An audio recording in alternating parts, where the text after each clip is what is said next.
Hey, what's up, guys? Welcome to Law-splaining the Interwebs.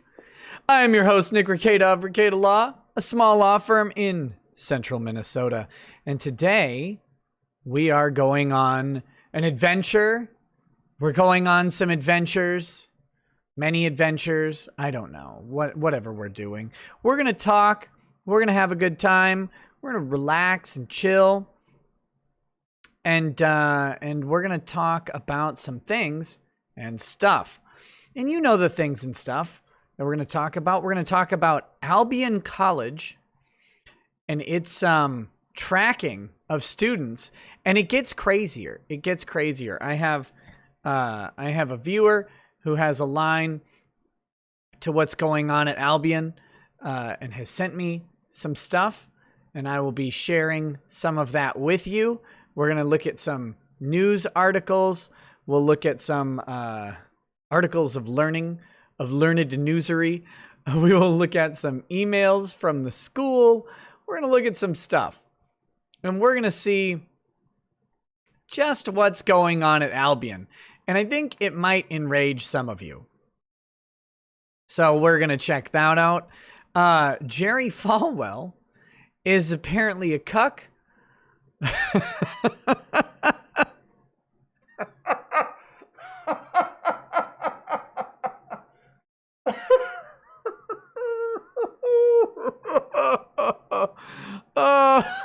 Oh boy, couldn't have happened to a nicer guy. Oh boy, he is.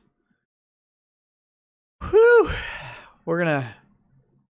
He has been accused of first-degree cuckoldery. Not just,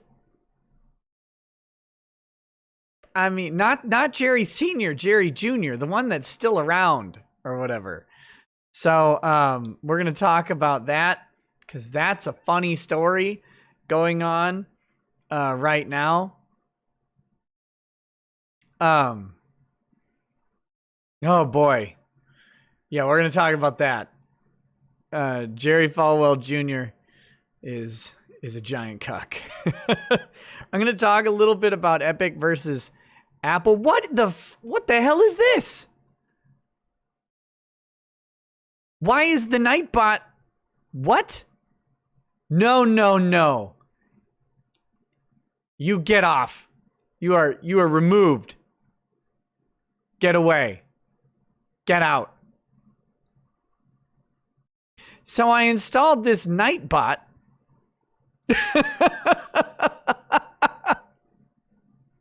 What the hell? I did not add all that stuff. So I installed Nightbot for the sole purpose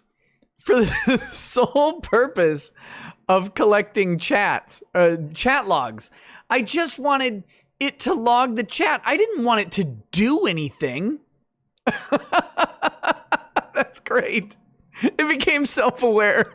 I will take over. No, I even deleted all of its commands. Oh, God. Oh, here we go.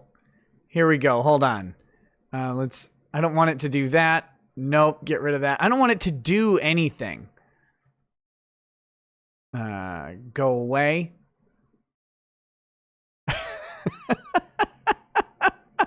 Do you know how happy that made me, though?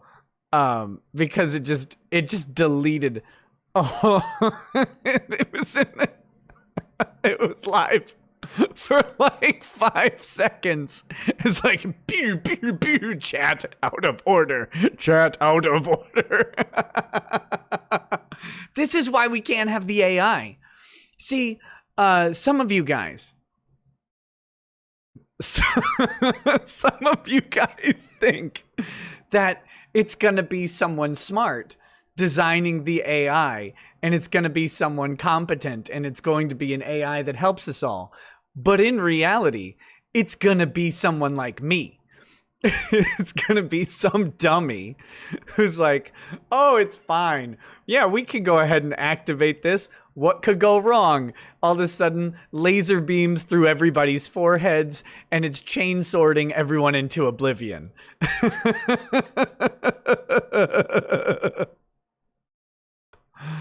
All I want... So, this is all a product of... I had a meeting today. With my... with YouTube.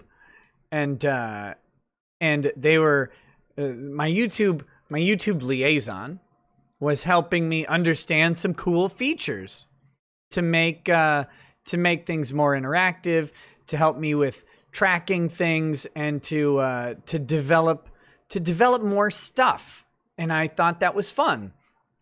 One of the things he told me was I could get a log of the live stream chats, a searchable log created, and all I had to do was install this Nightbot thing. So I'm like, cool.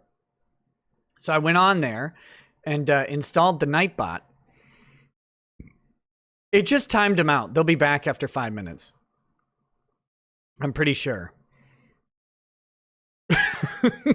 Let's... How many pages? 81. It went through 81 entries.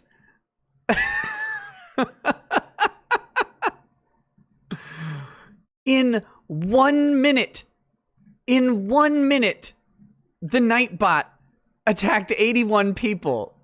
This is why AI cannot exist.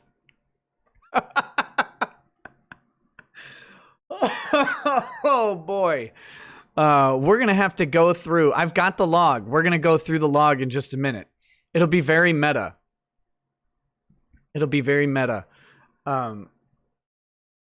I hope it swatted the offenders as well. You've been doxxed, swatted. An email has been sent to your boss.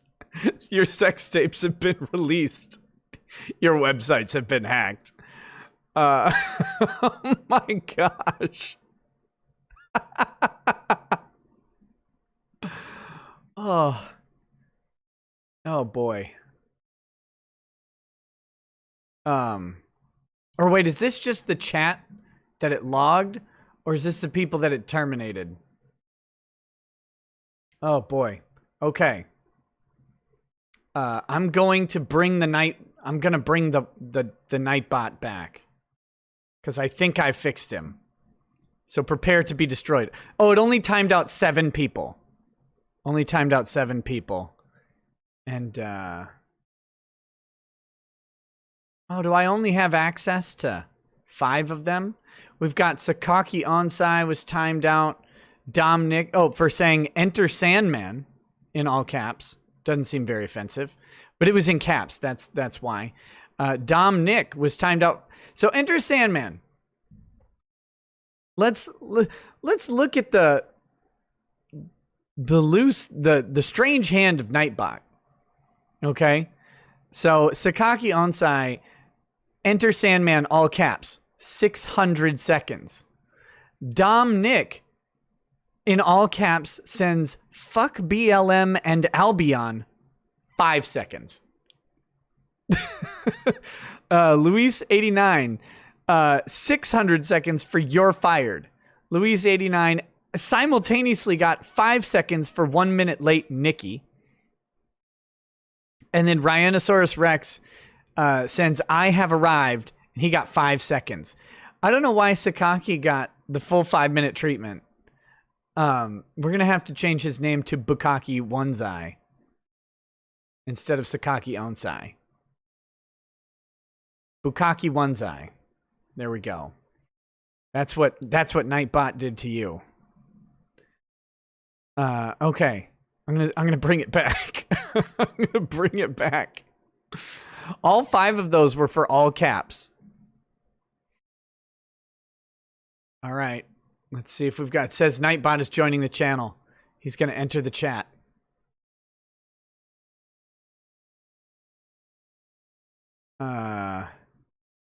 All right. I think I have killed its commands. All I want it to do is log everything. That's all. But I don't know if this one... I don't know if it created a new Nightbot. I don't know what happened. I don't even see it. Let me see. Do I have it? Did I leave any commands? I think I just left the commands command. What a disaster. Yeah. Let's see if I type that in, if that happens.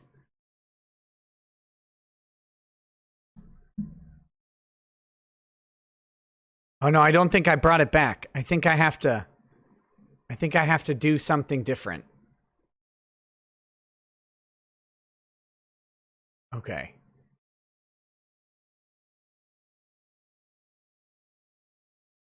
I think it created a different bot.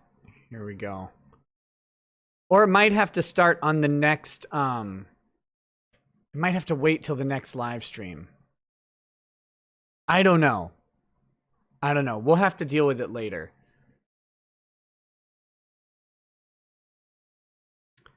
So, anyway, so I did go out and buy a 100-foot Ethernet cable today. So I'm hoping the stream is more stable.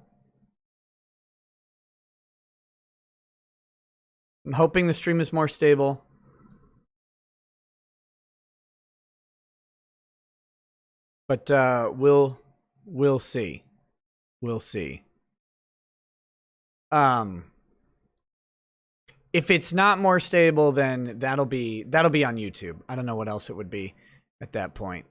So, I did not just need 25 feet. We're down in Florida. Everything's all on one level, and so it's all spread out.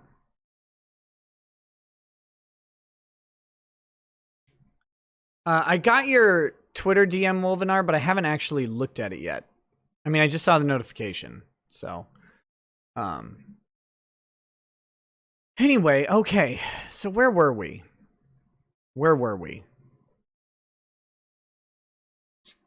Ugh.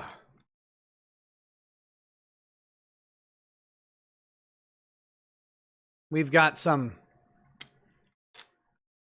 So we've got, to recap, I've forgotten where we are entirely. To recap, we've got Albion College, Jerry Fallwell being a cuck. We've got Epic versus Apple musings. I've got some other stories to talk about as well. But the main things that prompted this were, I'm trying to increase some content to go behind Patreon and stuff like that. One of them is chat logs. Another one is super chat logs. And these aren't big things, right? They're not, this is not like, oh, this is the best thing in the world. But those things are going to be available to the various subscription tiers on Patreon, Subscribestar, and on YouTube member stuff. So that's going to be out there. I'm looking at adding thank yous to the YouTube members who exist. I don't know if people actually want that. I don't know if people ever want their screen name to be thrown up on a splash page or whatever of thank you to my supporters or whatever. But I'm definitely going to do that for the YouTube supporters, and I will put up a poll on Patreon and Subscribestar if you guys want to see something like that. But, you know, it's just a nice little appreciation. What are people going to do with the chat logs? I don't know. It just seems like something someone might want. The other thing, that's kind of boring stuff. More fun stuff, and this is stuff for you to think about, ways to ruin my life. If you're familiar with ITTT, if this then that, the integration automation website, actually integrates with super chats, believe it or not. So when I get home back to my house, I can get like Philips Hue lights or whatever and have them you know, like flash colors and do stupid stuff, and we can do all sorts of funny things with it. You can even get a thing that shocks the streamer when you do super chats of certain sizes and stuff like that. I need one that pours shots of whiskey. It'll be a mess. So I'll be looking for ideas on what to do with ITTT for you guys to have fun with that. And that's, you know, just in time just for you guys to have fun, you know, making fun of me. Yeah, that won't backfire at all. Don't worry about it. So we'll have that. It'll be like that psychological test that they did on people to see if they'd be willing to shock someone who was dying. Just keep shocking them for the wrong answers. Gonna get a love sense. Yeah, we'll see. There we go. I'll just put a love sense in each cheek, and you guys can buzz those things all over. Yeah, we'll conversion therapy it every minute late. So that's some ideas. The other thing that you're gonna maybe notice, with the $4,000 super chat, a hentai poster unfolds behind you. Oh, it's good. Another thing that's coming. I've been talking about different ways to do this, but after consulting with my YouTube partner, the partnership manager, whatever they're called, my dude, my nice guy at YouTube. After consulting with him, I think what we're gonna do, I was gonna upload clips, or I was gonna upload the full streams to an archive channel and have people able to watch the archives over there.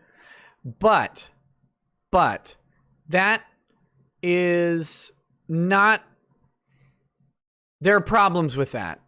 Like processing times and upload times and all of this different stuff. It makes it messier.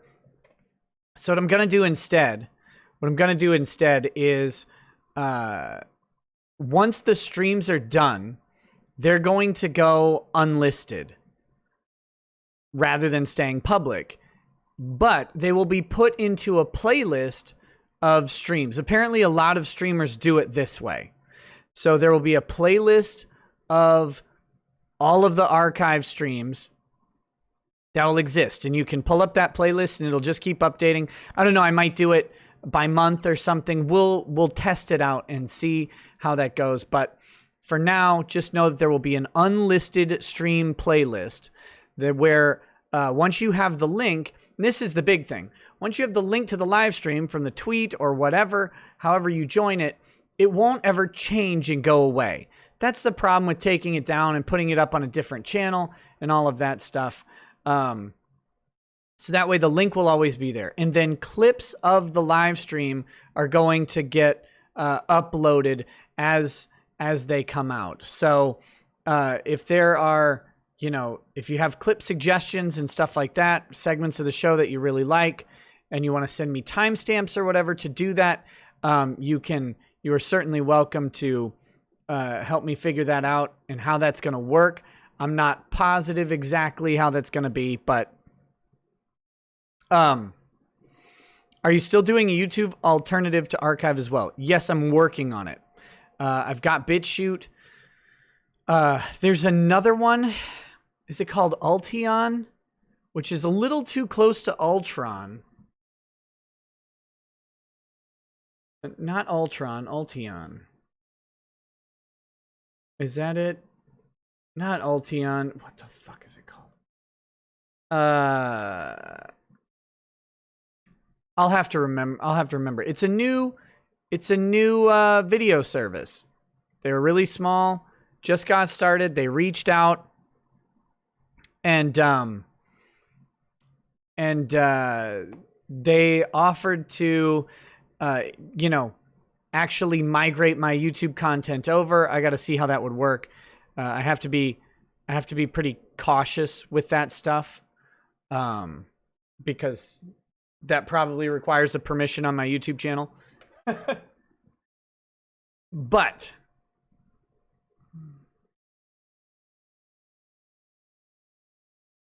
Last Fraction Zero, I think it won't eliminate an avenue for traffic. The live streams don't generate a ton of traffic, believe it or not. Well, believe it, I'll tell you, it's true. They don't generate a ton of traffic, and they are actually, I don't know if YouTube does this. I suspect they do, but I don't know it, so I can't claim it for sure.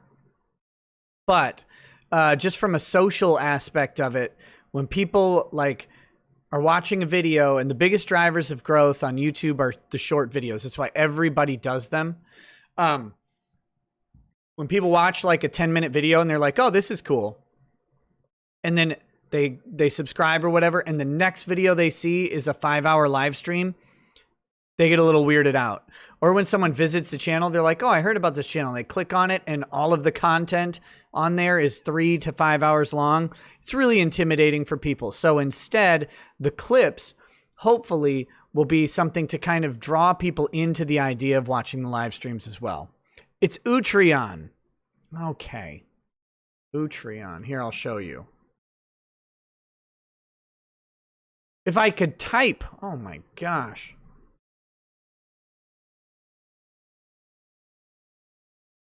So here is Age of Utreon. Show you over here what it looks like.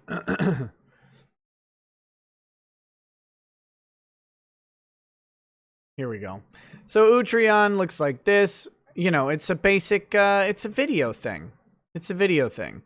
So people will be able to, I'm thinking about uploading here as well as BitChute. This will be just archive content. People can check it out, you know, and we'll see how that goes. So I don't know anything about it. They reached out to me and said they would like to see if they can work with me. So we're going to maybe give that a shot. It's always nice to have people who want to work with you rather than working against you. But I'll probably consider uploading to BitChute as well. Is it backed by the Chinese? I don't know.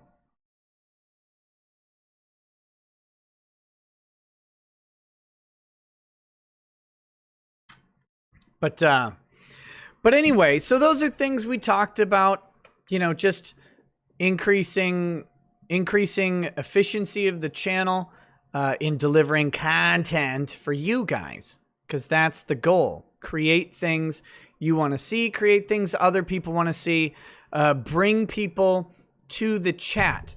Bringing people to the live chat is a big goal. One, because it's obviously where the bulk of the show lies. And two, because the more people are in the chat, the more fun the chat gets, in my opinion.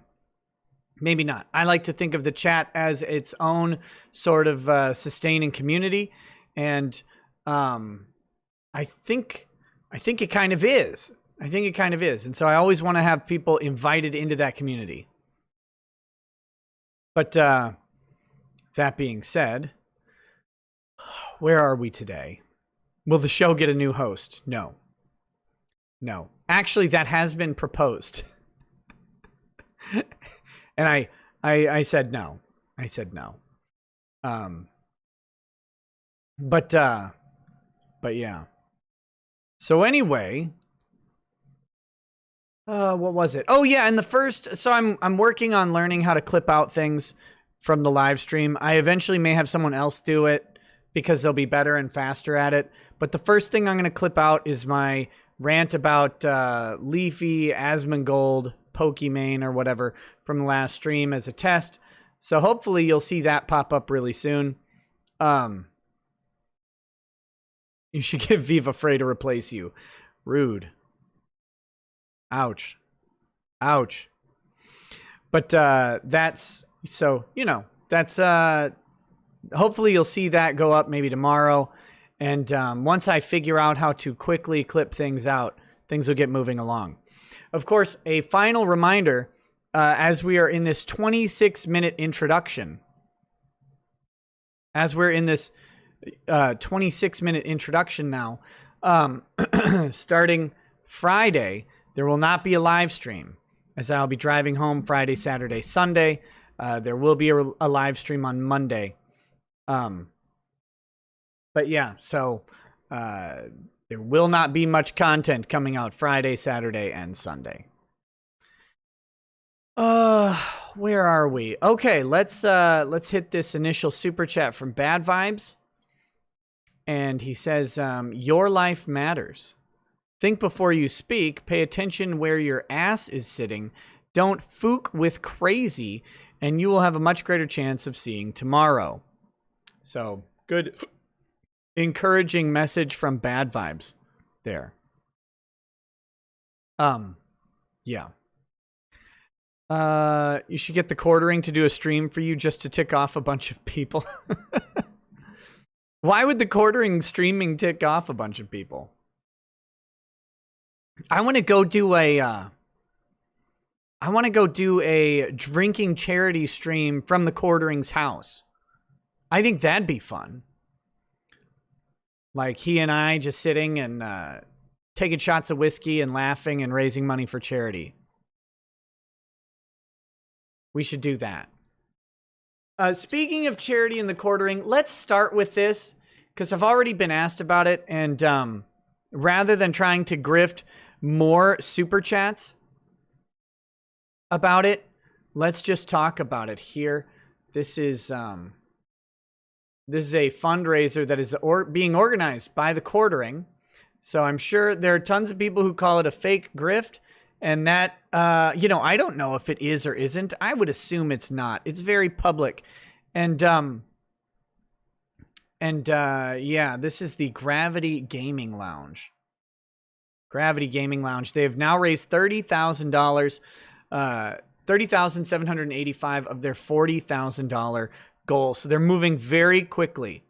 Very quickly to this. Go full guard and let Ethan Ralph stream for you. I don't know. I got too many jokes.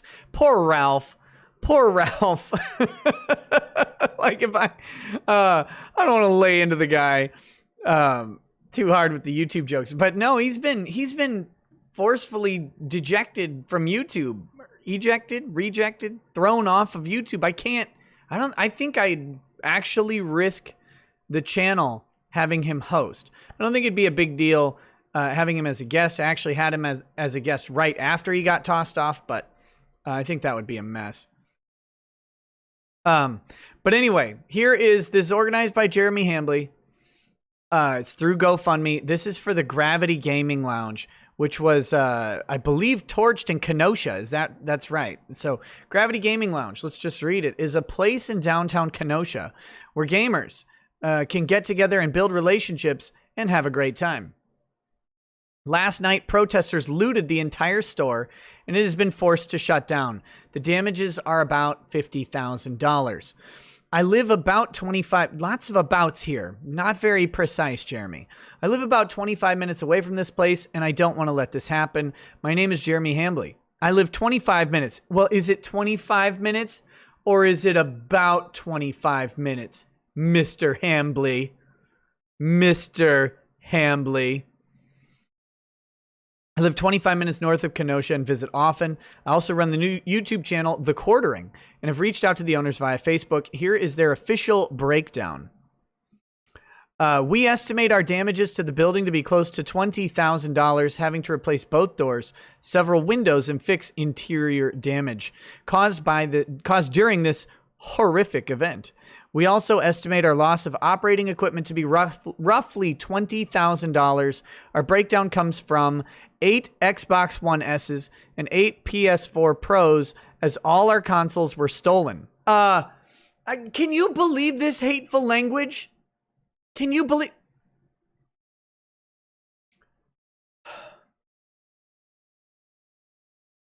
I need to calm down. I cannot believe the hate being spewed. Stolen? No. Those were peacefully relocated. Those were peacefully relocated and reappropriated to lives that matter. Our game collection for both consoles were roughly about $10,000, and we had 8 damaged monitors beyond repair. 2 PC setups completely reappropriated and peacefully relocated, along with several mouse and keyboard setups. We also lost, that's better, 2 Nintendo Switches. That's their fault. They were lost, clearly. And all games associated with the console and 2 Game Pro controllers. I would encourage them to inventory a little bit better next time because they're losing so many things. All our televisions were either peacefully reappropriated or completely returned to their constituent elements and distributed back to Mother Gaia. I have to censor this offensive language. We suffered damage to our display cases, camera systems, mini fridges used to hold beverages, and many other smaller things. And then there was an update. I'm not going to read that. He has the official statement again, so I'll read this. We're up to 10K in about the first hour, which is amazing. Looks like they had about 50K in total damage. I lifted this from their Facebook page. I don't plan on telling them anything until we have a nice big check to give them. Keep it up, gamers. Hashtag gamers rise up. So, assuming you trust Jeremy Hambley with this project, I would ask and encourage people to donate.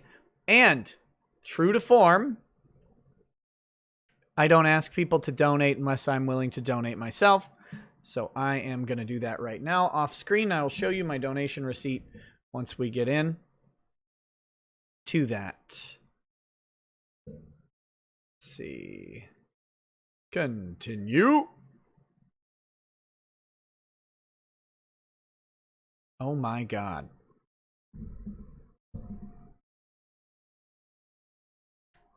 This is not really conducive to typing.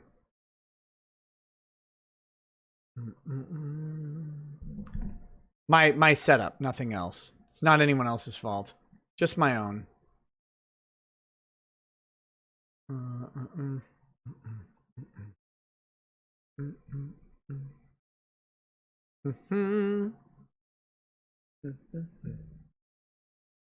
This is fun when I'm entering my credit card information and desperately praying to not accidentally hit the button to put it on screen. It's all...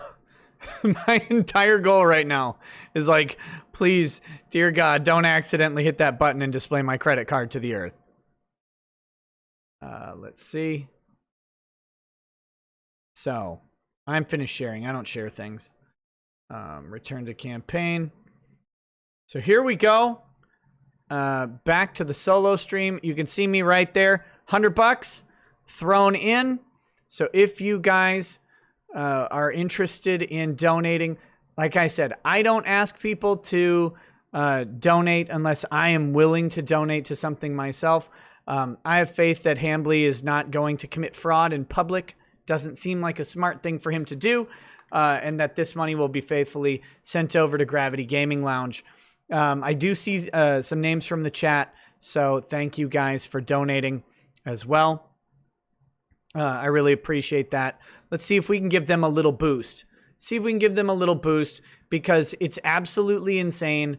And one thing I looked into with some friends years ago, opening a gaming lounge and trying to figure it out. And the one thing that we kept coming back to the entire time was, how in God's name do these things make any money at all?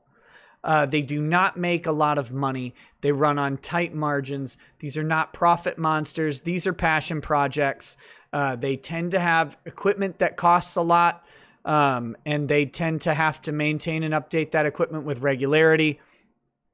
This is somebody's desire to bring a fun thing to a community, and to see it destroyed over what looks to be a very justified police shooting, in which, again, don't get me wrong, I don't want to get shot any times, much less 7 times, but in which the person who was shot will probably recover, at least partially, if not fully, even though that person appears to have been entirely wrong in the situation. Entirely wrong. That should not spark a protest that ruins the lives of people who have nothing to do with it. And that's not what protesting is. That's rioting. We have to be very clear. These are not protests. These are riots. They're violent, they're hateful, they're ugly, and they serve only the pockets and violent lusts of the rioters. That's all they do.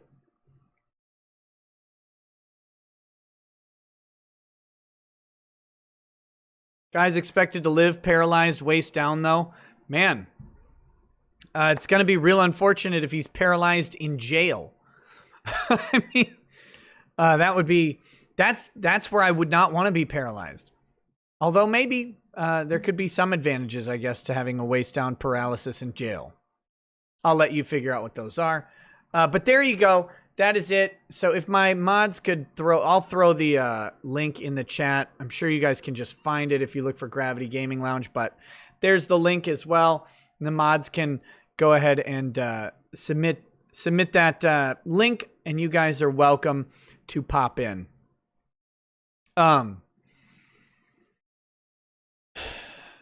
Again, we watched that video last night. We watched the Kenosha shooting, and there is just no way. I shouldn't say that. There is just very little doubt that that shooting was justified. It was entirely preventable. All you have to do is not walk away from the cops and try and enter a vehicle when you're being detained. You can't do that. So, thank you, John Taylor. Nailed it. So there's that. I wanted to put that out there. Maybe we'll pop that back up later in the stream. But for now, let's get to this Albion College stuff. So what I'm going to start with on Albion College is an article. I've got a couple different articles that we might take a look at. But what I really want to get to, I've got some emails from the college. What I have to do for those emails is I have to go ahead and make sure I'm not going to share any information about the sender of the email, because they're sending it anonymously for various reasons. But, you know, you also just don't want to put anyone's email address up on a live stream. Not the best thing to do. Albion, whatever. I'm going to say Albion. So here we go. This is from the Detroit News. There's only one, and this is it. We have, are we almost centered? There we go. Whatever.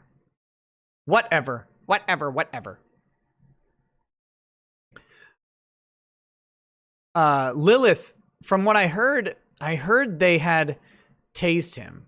And from the other angle provided by Ian Miles Chungus, it looked like they actually had been in a physical altercation where he was restrained as well, and they let him up for whatever reason. And then he went around to the car. I will agree that the grabbing of his wife beater was the least effective and least Chad cop move on the planet. I'm not sure what that officer was thinking, because grabbing a wife beater is just not a very effective way to restrain someone, unless the wife beater is Ron Toye. Notorious wife beater Ron Toye should probably be grabbed by police anytime he's around women, but that is a different story.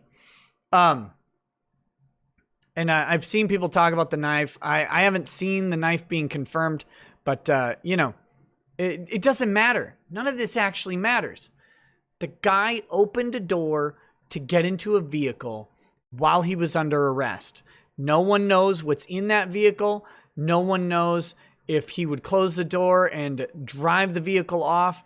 At some point, the entry into the vehicle, and it's not very long in, the entry into that vehicle becomes a danger not only to the police, but to the surrounding people. There were tons of children around. It just was a situation that should have been avoided entirely.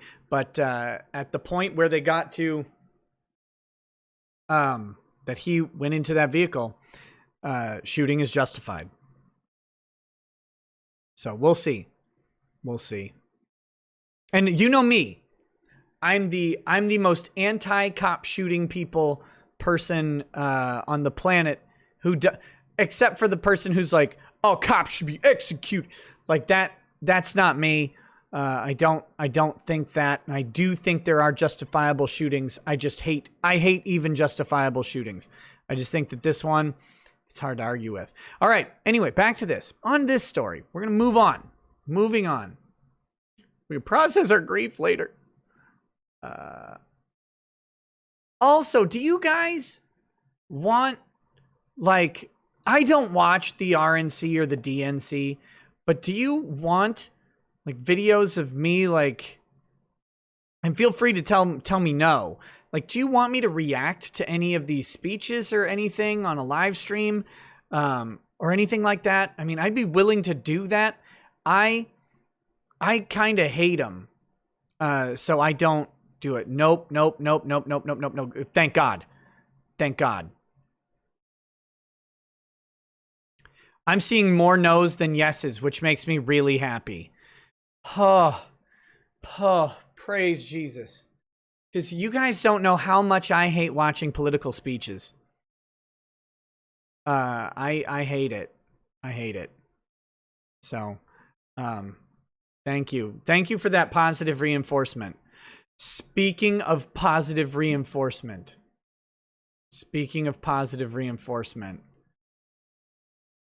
Real quick.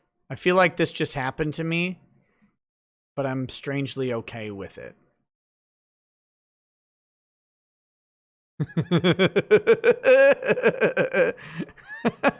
Oh, baby. Oh. Did you guys see this?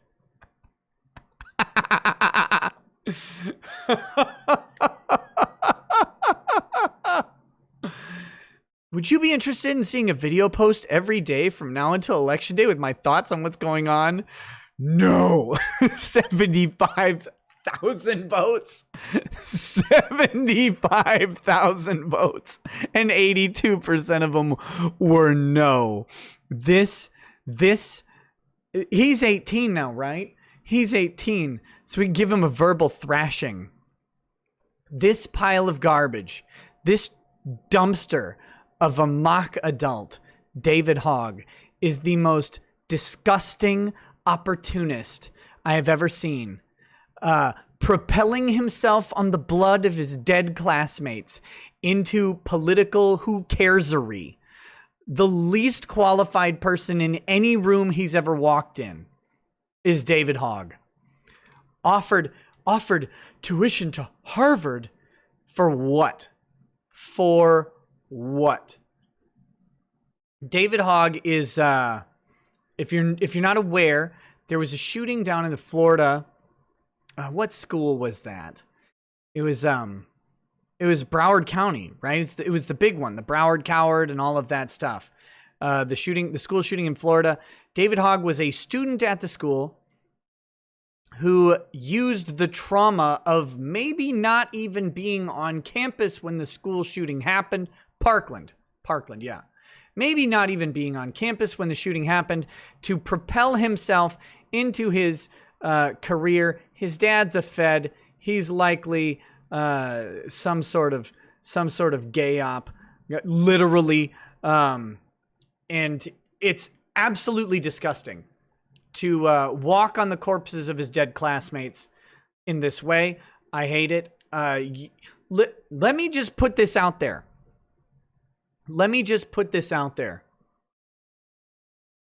You being around someone being shot gives you no special authority to comment on shooting, or to comment on gun policy, or to comment on freedom, or to comment on anything. You're just a kid. And you can, like, David Hogg can absolutely express his opinions on gun violence or whatever he wants to. That's fine. But it doesn't give him any special knowledge. Like, I'm pretty sure that if this kid was even on the campus, he wasn't in the same building. So, and even if he was, it doesn't matter if the person next to him gets shot. He doesn't have a special perspective on gun violence. He really doesn't. He just happens to be in an a very unfortunate minority of people who have to experience gun violence firsthand.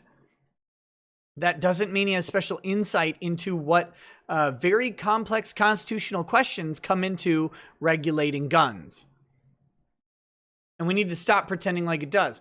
And it similarly, and perhaps most importantly, doesn't give him any special insight on literally any other issue ever. He's just a kid. He's just an 18-year-old running around yapping like we all did when we were 18. Most people told us to piss off. You know why? Because you're 18.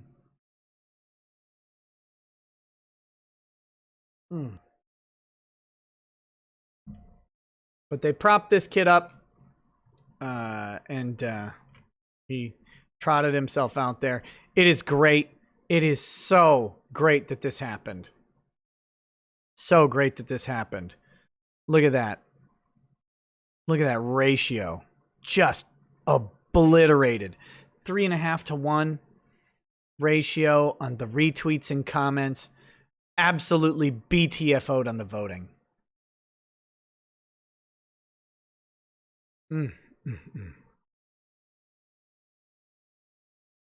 All right, the Detroit news. Albion College to track students and forbid travel off campus. Thursday was to be a special day in Hayden Baker's life. Baker? The Holland Christian High graduate was excited about making one of his last 2-hour drives to Albion College. Oh my goodness. And starting his senior year at the private liberal arts college. He looked forward to a new apartment on Burn Street, taking new classes and meeting new instructors in his final year, pursuing a degree in economics management. He hoped to find a part-time job off campus and maybe interview for postgraduate employment. Instead, his outlook at Albion, whose school motto is Lux Fiat, let there be light, has dimmed considerably. Oh boy. That's a good pun.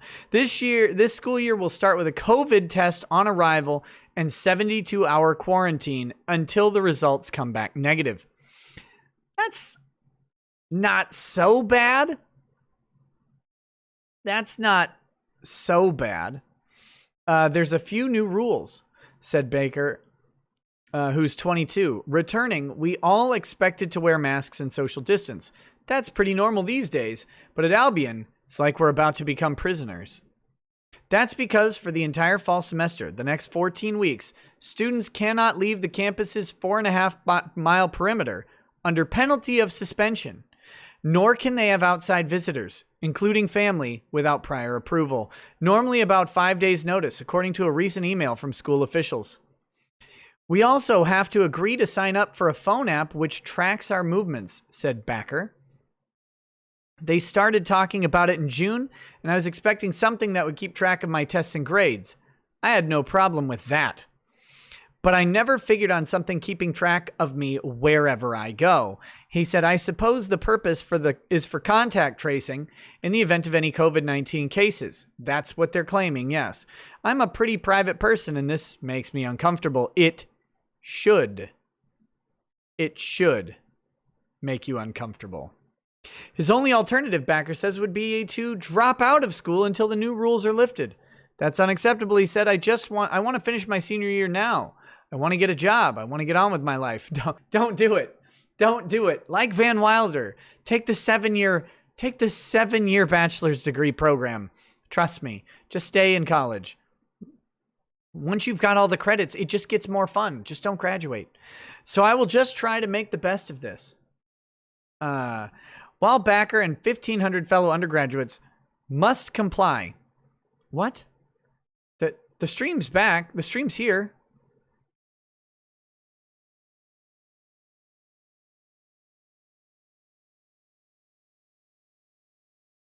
I didn't even see the hiccup. It was that quick. Okay, anyway. While Baker and 1,500 fellow undergraduates must comply with the Together Safely program, the school's faculty and all members of the campus staff are allowed to freely come and go from the bubble under creation at Albion. So, pay attention to that, by the way.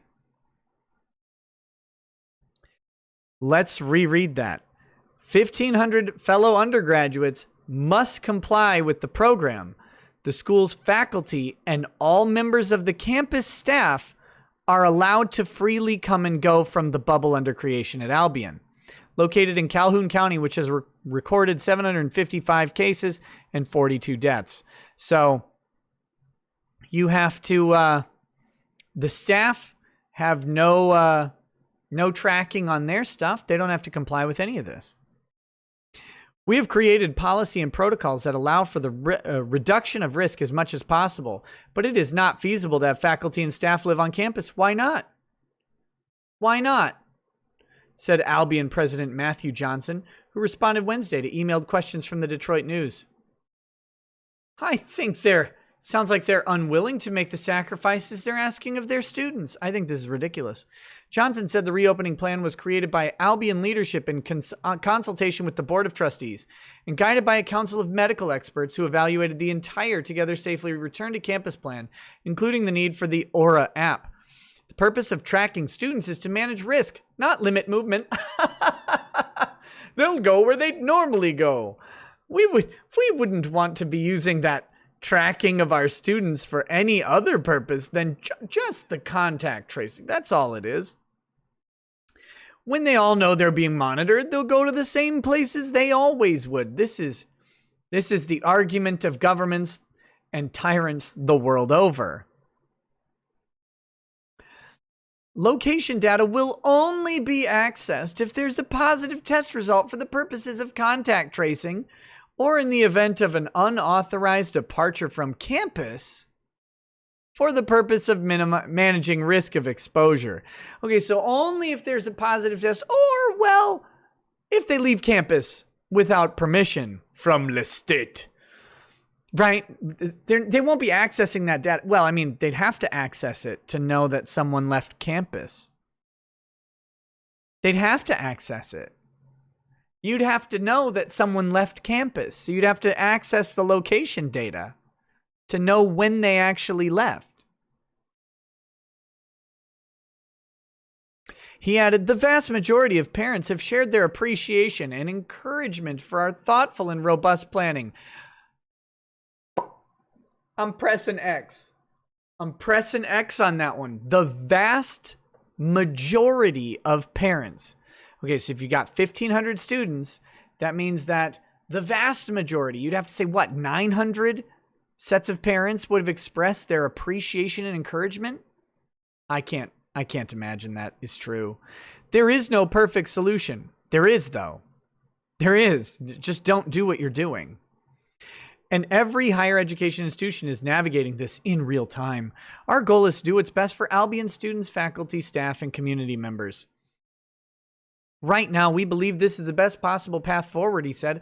However, we will be monitoring the results closely and following medical guidance, shifting our approach on an ongoing basis as needed. Johnson said in a summer survey, 90% of the students favored returning to campus, and 92% said they were willing to fully practice new protocols to maintain public health. Did they know what those protocols were? I bet they didn't. I bet they did not. Some colleges and universities across the U.S. have either switched to online-only classes, as Michigan State University did for this week for undergraduates, or offered a hybrid of online and face-to-face learning options. Backer foresees many challenges outside the classroom at Albion, including socializing or seeking work while living in the bubble. They will literally also know who you slept with.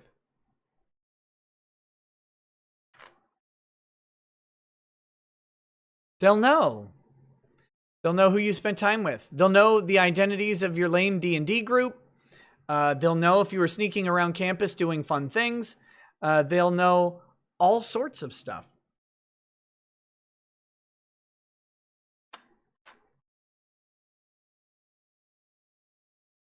Nova Zero says, I can't wait until the breaches come out.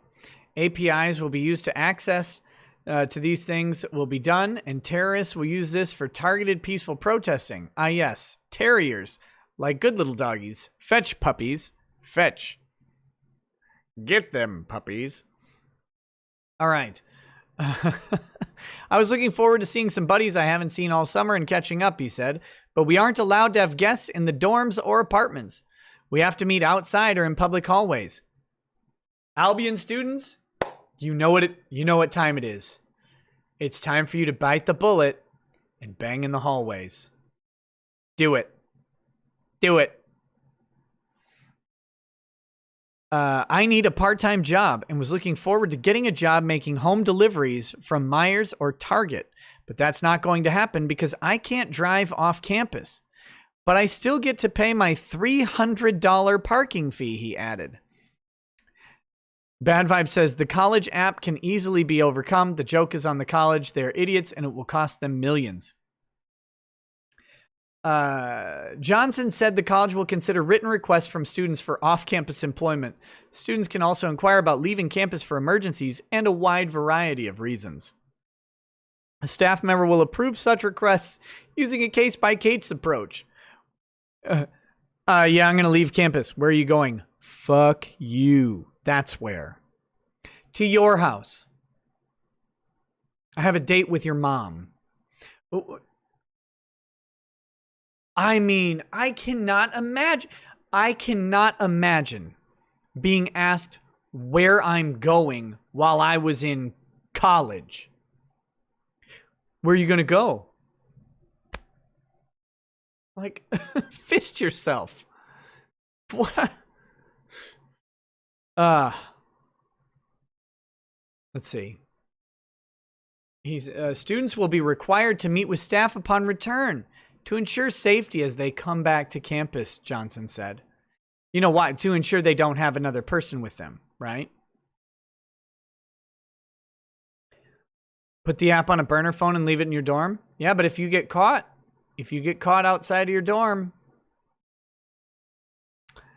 Let's see. Backer said he does not know of anyone who planned to delay their Albion education, which costs about $63,000 a year, including room and board. $63,000 a year to go to this school. I have friends attending a lot of schools across Michigan, Hope, Adrian, Calvin, and none have anything like this, he said. So there we go. That's from the Detroit News.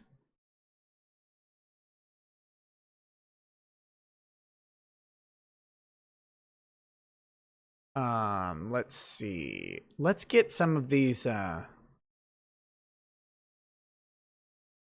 me pull up some of the emails so you can see how Albion's communicating to their students.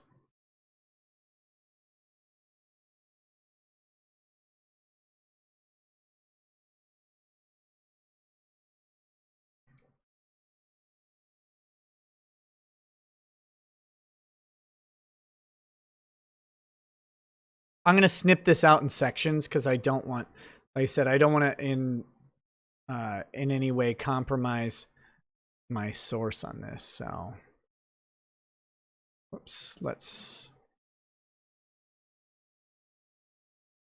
here we go.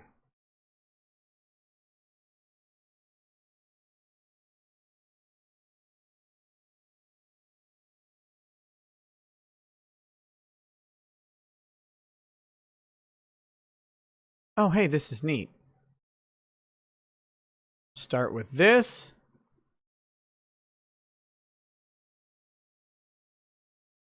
Take a peek over here. Oh, that's lovely. Can we zoom in? Really? Why did it get small? Hold on just a second. We'll do it this way.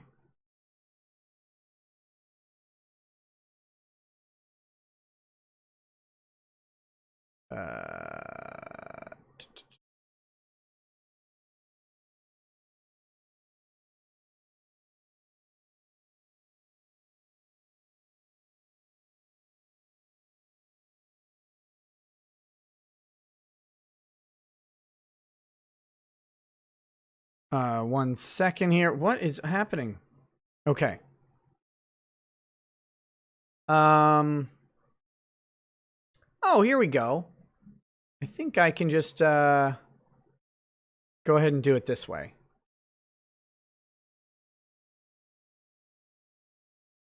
All right. All of these email addresses are safe. Okay.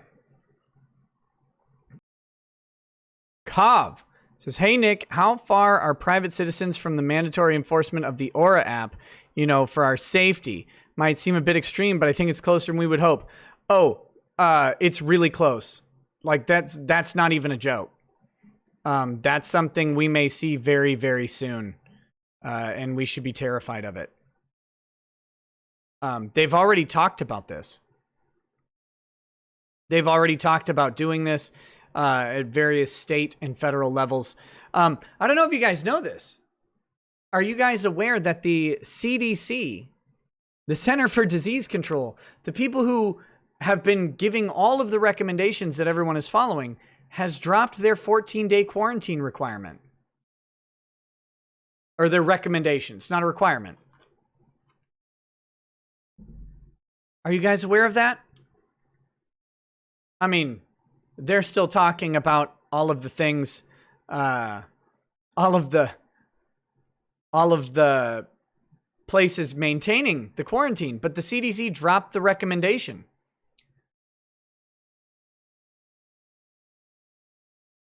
You want to know why? It doesn't work. It doesn't work.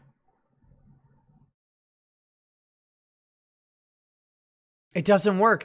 Do you think your states are going to drop the quarantine requirement? Or the quarantine recommendation in some states? I mean, if you're in like New York and Massachusetts, it's a requirement. Hawaii. But it doesn't work. And they're making all these recommendations. All of this management that we've had on COVID, this is the thing that's the hardest part to remember. They don't have the data. They're firing on best guesses. And while I can appreciate that's what they're doing, and that many of the people involved do have the interests of people's safety in mind, I have to say, when my constitutional rights are at play, shooting from the hip is not acceptable to me. Like, that's the problem. If my constitutional rights aren't at play, I don't care if you're making recommendations shooting from the hip and saying, this is the data we've got. We're trying to work on it. They've come out on so many things and taken definitive stances on what we need to do, and then later retracted or turned it around or whatever. And it's like, what? Why do we do this? You know why I didn't get to go to HawaiiCon this year is because of the 14-day quarantine. You know why Anime Matsuri didn't happen this year? 14-day quarantine. Now the CDC's dropped it. CDC dropped the 14-day quarantine. Everything else is set to go. That 14-day quarantine requirement imposed by Houston, imposed by Hawaii, is crippling because you've got people coming in. They can't spend an extra 14 days before they go to a multi-day event and then go home. It doesn't work that way. Anyway, just really pisses me off. So here is the email from Matthew Johnson, and this is to the Albion students and staff. Dear Albion community, we're excited to be welcoming you back to the campus over the course of the next 2 weeks. Listen to this one. This is great. Our COVID-19 testing center has been operating smoothly and testing upwards of 125 people per hour. We are happy to report that so far, all 306 tests have been negative. Is this thing up for like 2.5 hours? Is that it? Like, what's going? What a weird stat. We're testing up to 125 people per hour. All 306 tests are negative. That's weird. Over the course of this week, we will test more than 1,000 Albion students. It should take 2 days. Not even long work days. Faculty and staff, the next 28 days will determine if we are able to detect, isolate, and manage any positives we may have if we all do our part to observe all of the together safely protocols and policies. We by then have established a new bubble within which we can be together safely. Now notice again, that bubble won't, it's not faculty and staff. That's ridiculous. We're gonna have them going in and out of the bubble all the day. All day long. I believe each look they have like a little stupid mascot. This is the most offensive part, right? They give you a little mascot with a stupid mask on, together safely, like just to rub it in that they're going to control your life for the next 14 weeks and you're going to pay them to do it. I believe each and every one of you will do your Brit best to look out for others in the community by wearing your masks, physically distancing, and attending to your own personal health monitoring and hygiene. I wanted to reach out to provide some clarification on misinformation and frequently asked questions that have been circulating around our community related to our opening plans. Does the Aura app track student locations? How will this information be used? Now, I want to point out that according to my source, they did not know that the Aura app would track their locations until this email from the school. The school had never mentioned it.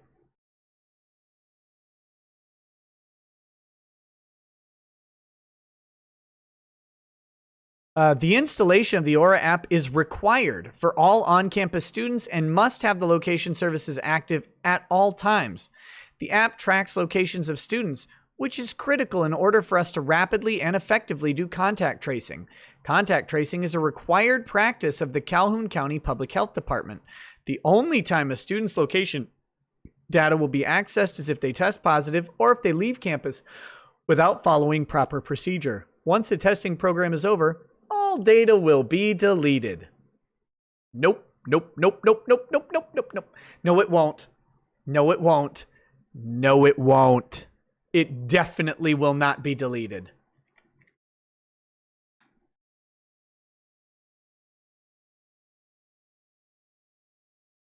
Are students allowed to move freely around campus and visit off-campus locations?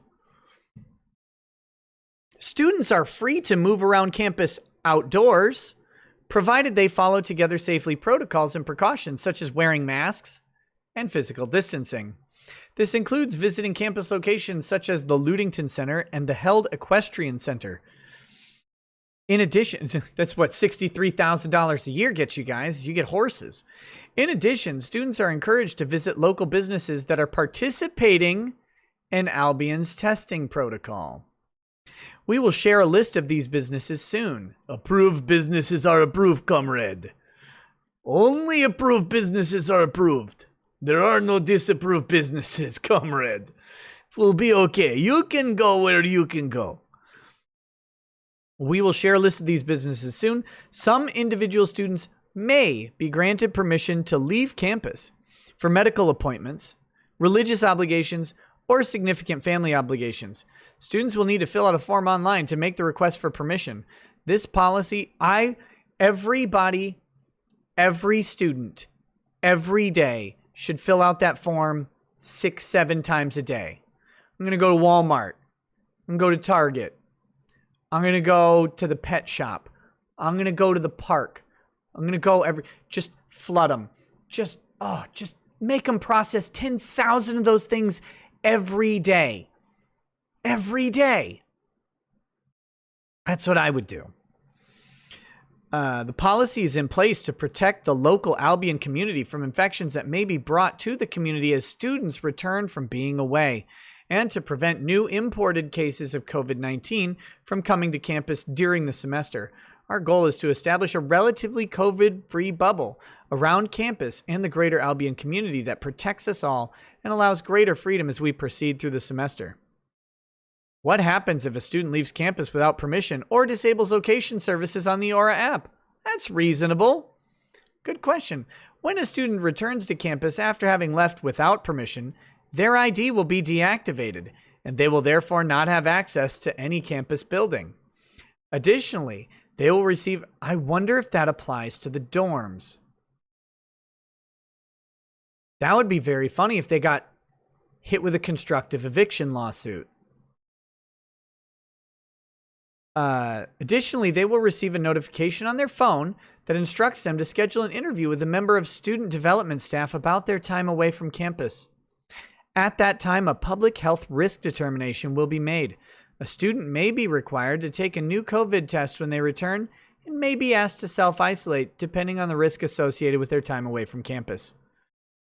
We have created a request form for students to utilize should they need to leave campus, which will be accessible on our Together Safely site. Notice the branding on Together Safely. They paid a marketing team. I promise you, they focus grouped Together Safely. They're saying Together Safely an awful lot, and every single one of them is underlined so that you can be together safely. You know when you're playing a dystopian video game from the far future, right? Like, you notice what's always going on? It's the persistent branding message coming over that tinny loudspeaker in the background. That's what that is. That's Together Safely, said over and over. You can hear it. We can be together safely here at Albion. Compliance is citizenship and camaraderie. Non-compliance is not acceptable. Let us remain together safely.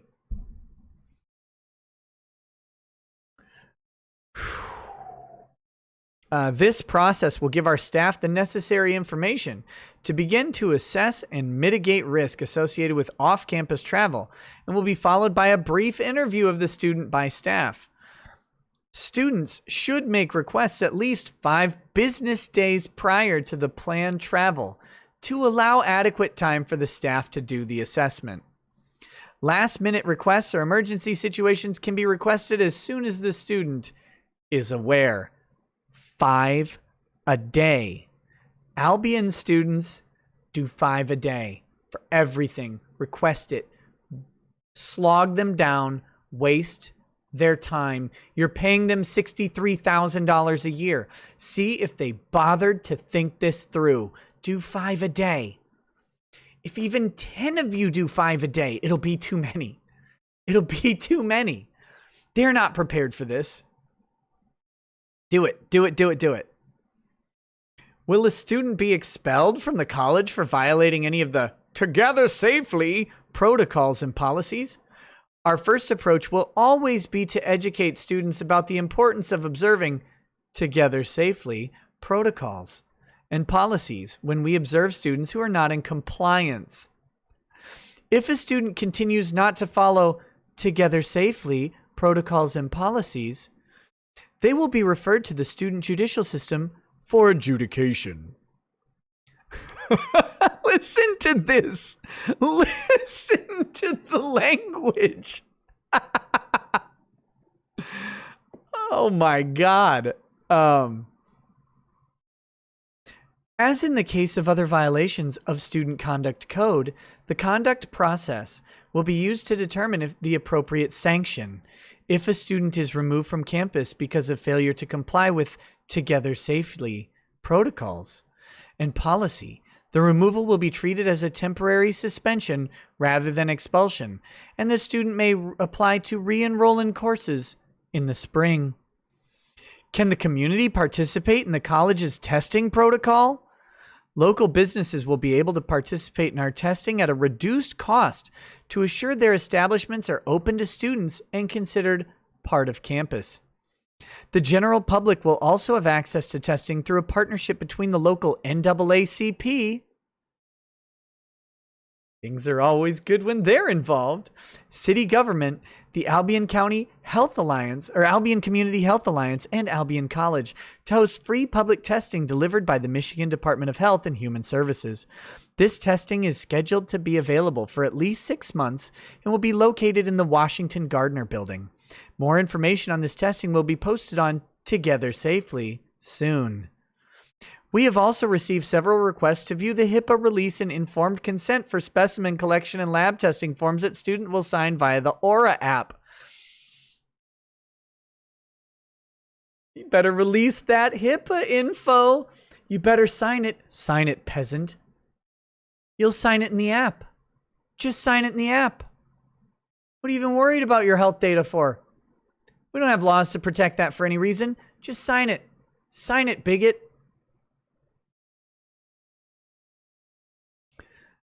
These forms can be viewed on the COVID-19 testing at Albion page of Together Safely.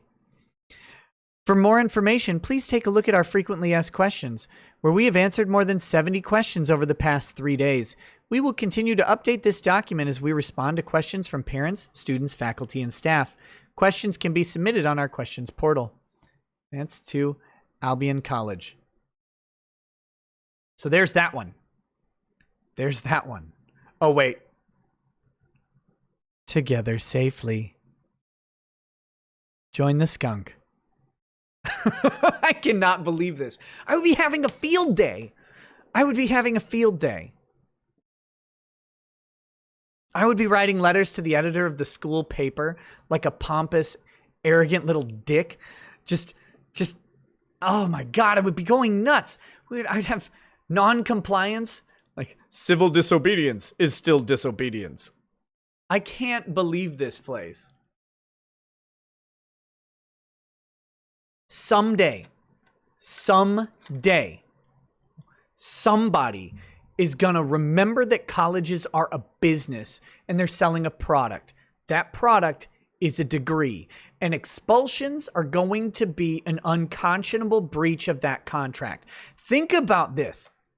When you really get down to this, that school costs $250,000. $250,000 that you pay in 4 payments in advance. Basically. I mean, not really, but basically. You pay your tuition, really 8 payments, I guess. 8 payments, 250 grand. That's one per semester for the average track student. We're 250,000. Think of, that's a house. That's a nice house. In many places, I mean, I know not in San Francisco. In San Francisco, that's a box with needles in it. But everywhere else, that's a nice place. Everywhere else, you would have protection on a $250,000 thing.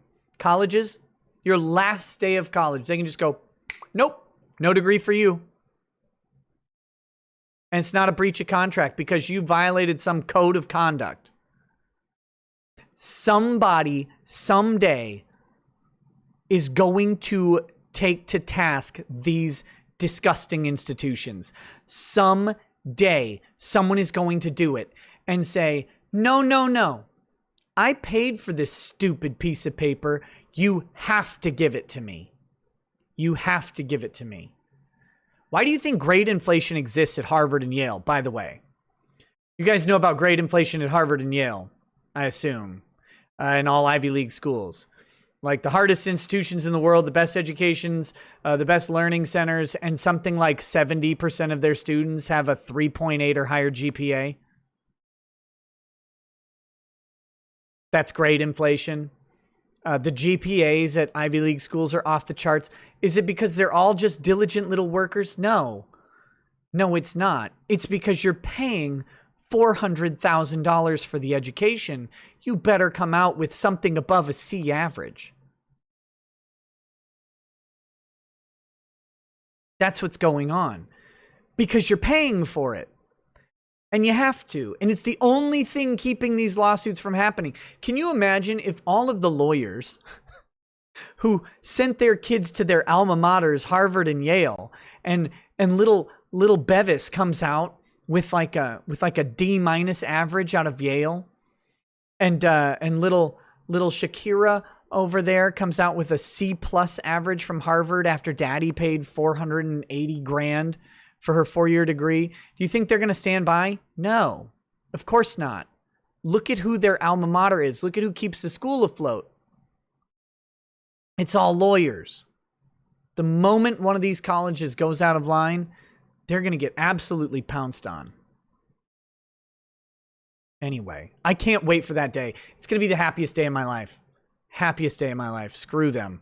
Well, not really. I mean, birth of kids, marriage, all that stuff. What's that stuff in the face of a college getting what's coming to them? Nova Zero says, weird how we're not okay shooting from the hip 7 times right in the back, but not okay shooting from the hip right in the human rights. It's all formality since Google knows where you are at all times anyway. Whoops. But Google doesn't share that with your school. That's a big difference. That's a big difference. Mike Hurley, there's no promise of a degree. No, there isn't. You're right. There isn't a promise of a degree. Just wait. I stand by my theory. Just wait. Tell me. You give Harvard $400,000. What do you expect to happen? I mean, not a degree, obviously. Benjamin Myers says, I really hated a school needing to check in by 20:30 every night with ID cards and formation. Now it is in college. At this point, just what do the rest of the counties do and force them to conscript? Just do what the rest of the counties, I think you mean countries, do and force them to conscript. It'd be interesting.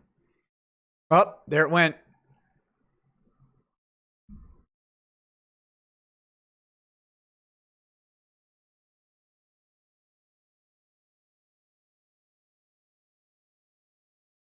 Okay, we're back.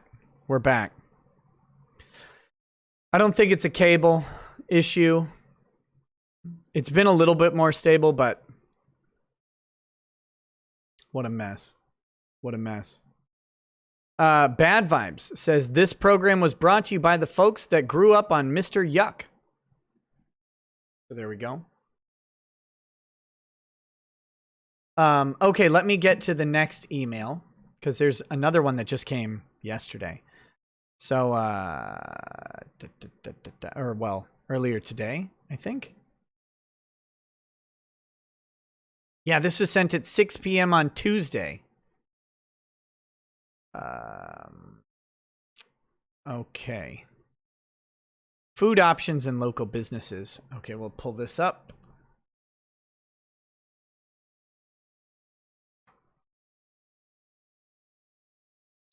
Dear students. Dear students. Change the batteries in your router. Well, I'm changing the batteries in the birds that carry the signal from the router to the ISP. Dear students, I hope your first week of classes is off to a good start. Thank you for your continued attention and engagement with our health and safety protocols. As one student shared, we are all responsible to help make sure this semester is both safe on and off campus. As one student shared, that student needs to go home. Get out. I am writing with updates related to grocery options on and off campus, as well as local businesses who have partnered with us in our testing program. We have worked with several local businesses to offer safe, discounted programs.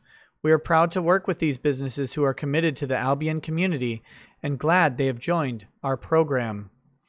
The businesses below will be included in our geofence structure, and as such, you can enjoy the food or services they offer without requesting prior approval. If you have visitors coming to campus, you can also feel free to meet them at a participating business. Please remember to wear your mask and ask your visitors to do the same. How is this not piercing the bubble, by the way? How is this not piercing the bubble? Businesses who have partnered with us include The Bomb Theater, Superior Nutrition, Albion Malleable Brewing Company, Cuts by Moose, Noon or Night Recording Studio, Sterling Brooks and Brew, Gina's Pizza and Deli, Homestead Savings Bank, Bigby, Lopez Taco House. Drive-through only. All drive-through options within city limits of Albion are approved. Young's Hometown Pharmacy, Bigby, McDonald's, Taco Bell, KFC, Arby's. As other businesses join our testing program, they will be added to our Together Safely website, where you can find regular updates. Additional updates and notices may be sent through other communication channels, either by email or Albion Today. Grocery options. Meijer. Meijer allows you to order online and then pick up at a scheduled time without going inside the store. No membership fee is required, but there is a pickup fee. Sign up for the service. Kroger. The Kroger program is an online or app-based program that allows you to order groceries and pick up curbside. Kroger currently charges no additional fees for the service. Sign up on Kroger's website or via the Kroger app. For both programs, you schedule a pickup time when you place your order and cannot go inside the store. When you are leaving campus to access these services, you must register your travel using the off-campus travel form. Met's dining services. When you get groceries, 5 days in advance. 5 days in advance for the off-campus travel form. You must use it every time you get groceries.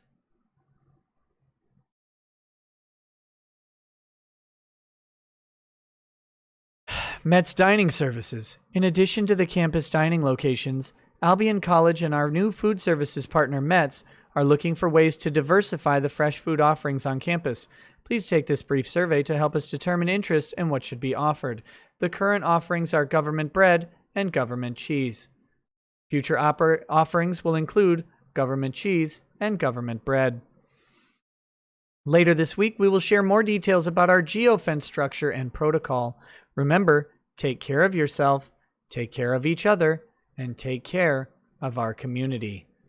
Leroy Wright, Vice President for Student Development and Dean of Students. This probably is the Together Safely skunk. So there you go. That's what's going on at Albion College. That came just, 6 hours before the stream.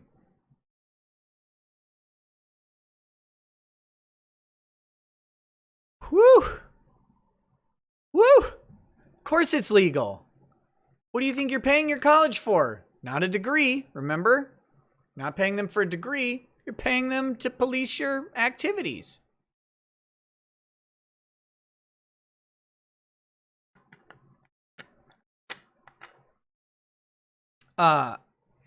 Speaking of colleges, in Michigan, very, very similar to what's going on here. Actually, no, this has nothing to do with what's going on here. It's same state. It's Michigan. It's Michigan. It's Michigan.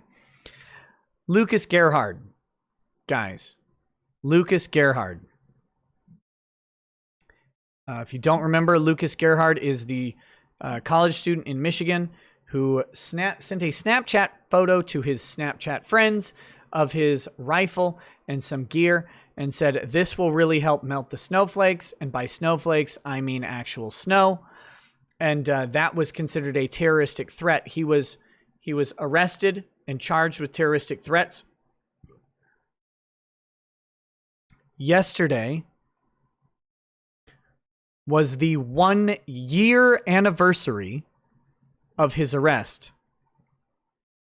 Lucas is still not free. Not only is Lucas not free, his trial has been postponed indefinitely because of COVID.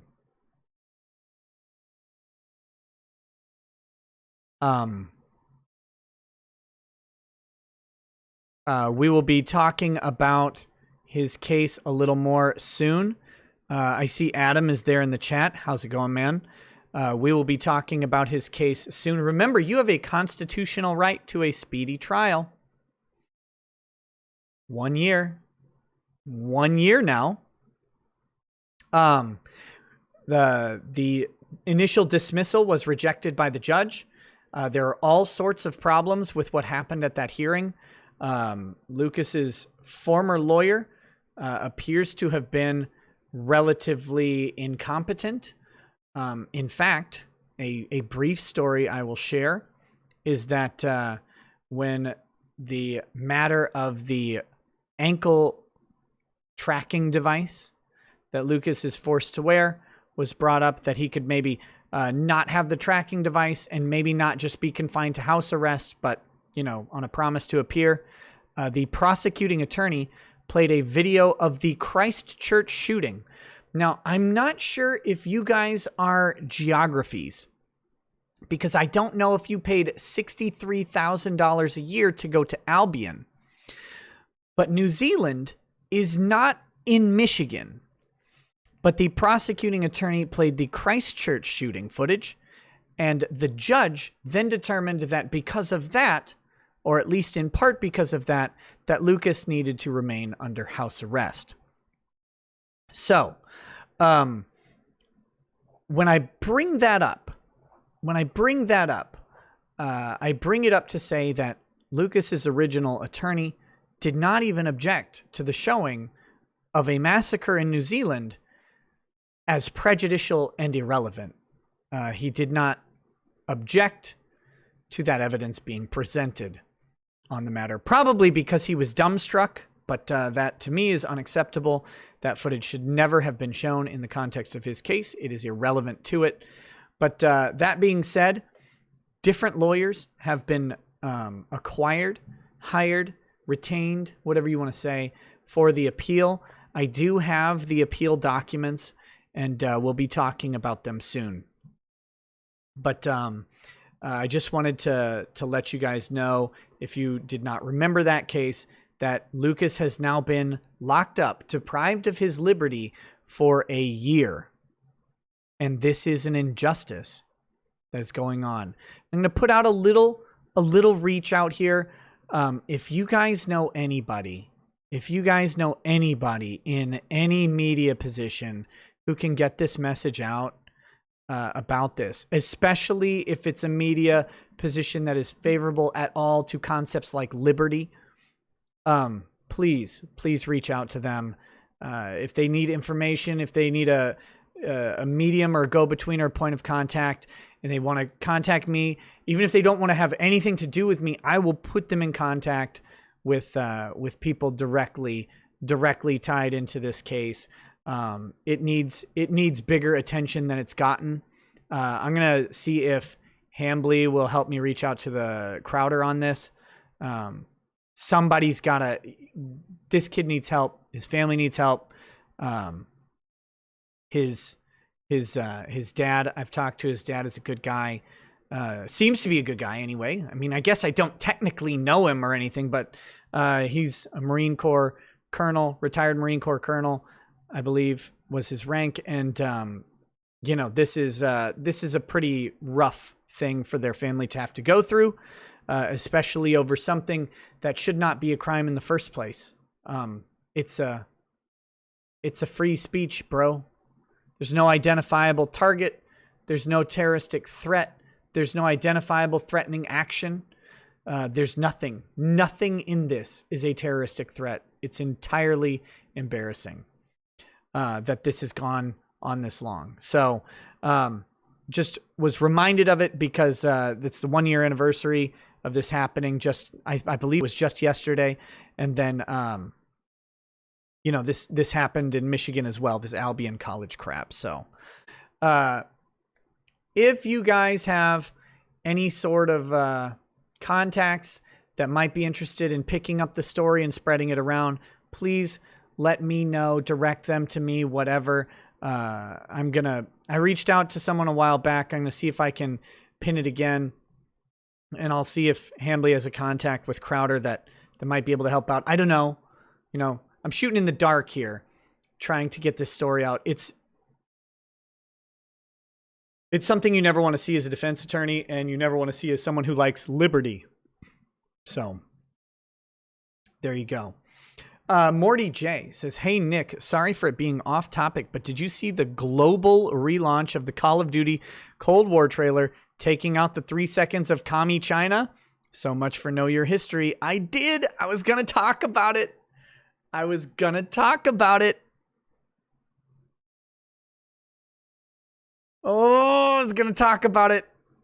Pretty frustrating. Pretty frustrating.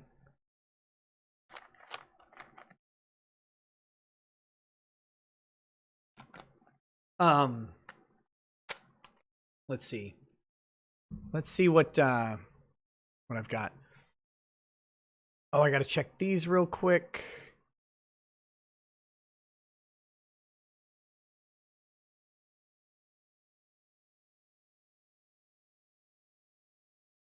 Okay. I want to hit this. Well, I'll do that in a little bit. Never mind.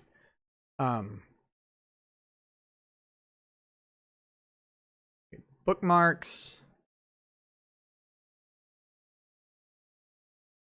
What do we have here?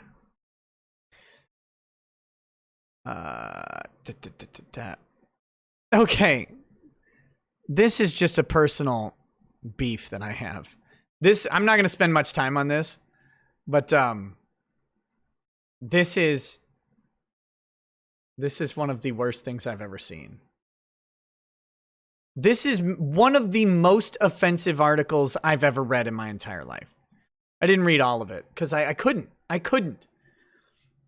Guys, I'm old guard internet in a lot of ways. I have watched the worst things on earth. I have watched people be mangled and massacred in various ways. You know, on the old gore sites and all that stuff. I've seen it all. This I'm about to expose you to may be worse than any of that. Are you ready? This is from Inverse.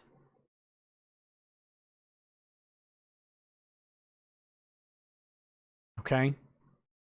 You need to watch this sci-fi love story before it leaves Netflix next week. And if this headline or subheadline doesn't start getting you angry, time travel, Keanu Reeves, true love, what more could you need? If you don't know what this is already, you should already be pissed off. Okay? What if I told you one of the best Keanu Reeves sci-fi movies isn't The Matrix? And for you hipsters, no, I'm not talking about Johnny Mnemonic either. I'm talking about a 2006 romantic drama about a scenic lake house that possesses otherworldly power. Though its key time-displacing concepts are built on a foundation of mud, it's the sheer transcendent power of love that lets the movie stand tall nearly 15 years later. The Lake House, the first and only Hollywood movie from Argentine director Alejandro Agresti, is a sci-fi film you need to watch before it leaves Netflix on August 31st. The fucking Lake House. The Lake House. The Lake House.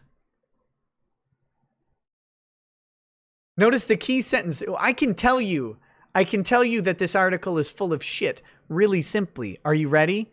Here it is. Here it is. The first and only Hollywood movie from Argentine director Alejandro Agresti. There's a reason. There's a reason. It was the first and only. This is a dumpster of a movie. It should almost be banned. In fact, I can't even look at the stupid cover art anymore. I'm done with it. I'm done with it. What a terrible, terrible movie. Oh my God. You really liked that movie? You're incorrect, sir. You're incorrect, sir. It was awful. Absolutely awful. Sorry, that's way off topic. I saw it earlier and I was like, this movie was so bad. Why? Why? Okay, we'll do this one. I've got a thing about Austin Tong. Hey, you know what's funny, guys? I just realized there are more people watching this stream than there are undergraduates at Albion University. Or Albion College. There are more of us than there are students. They will be monitored. They will be watched. Go away.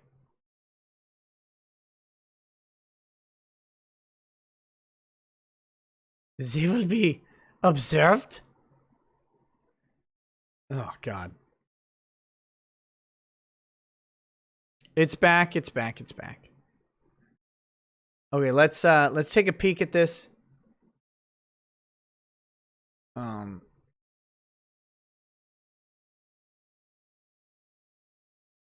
We've got the South China Morning Post. Call of Duty Black Ops Cold War trailer gets censored in China over Tiananmen Square crackdown footage. So that's the first part of the story. The first part of the story was the Tiananmen Square crackdown footage.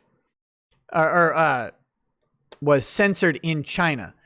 But then in the recut of the trailer, it was removed. There's not a lot to really talk about here. I just wanted to point this out because I was praising that trailer. That trailer was awesome. It was fantastic.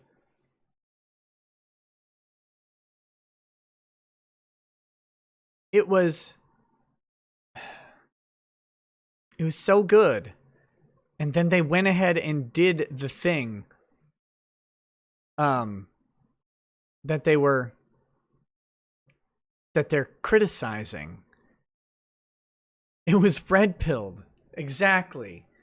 And then it was censored. Why?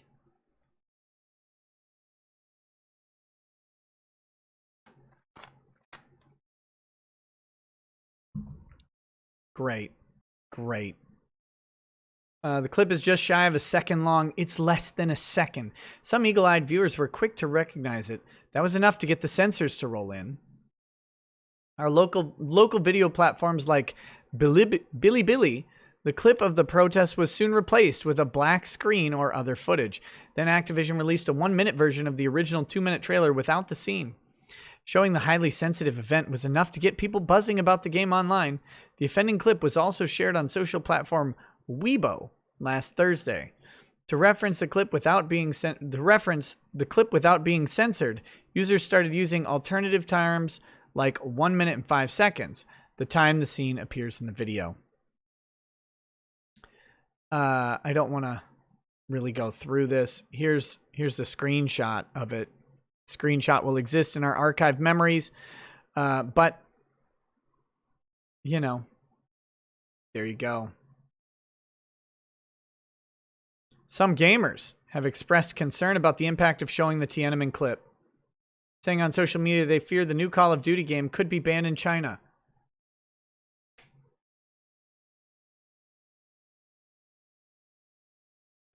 Make them ban it. Make them ban it. Make them ban it. Make them ban. Make it ban it. Okay, listen. I know a bunch of people hate Epic. I know, and Fortnite is gay and lame or whatever you want it. Glame. Fortnite sucks, Epic sucks, Apple sucks, everybody sucks. Stop calling me, whoever that is. I'm not going to answer the phone live on a show. It all sucks. Okay?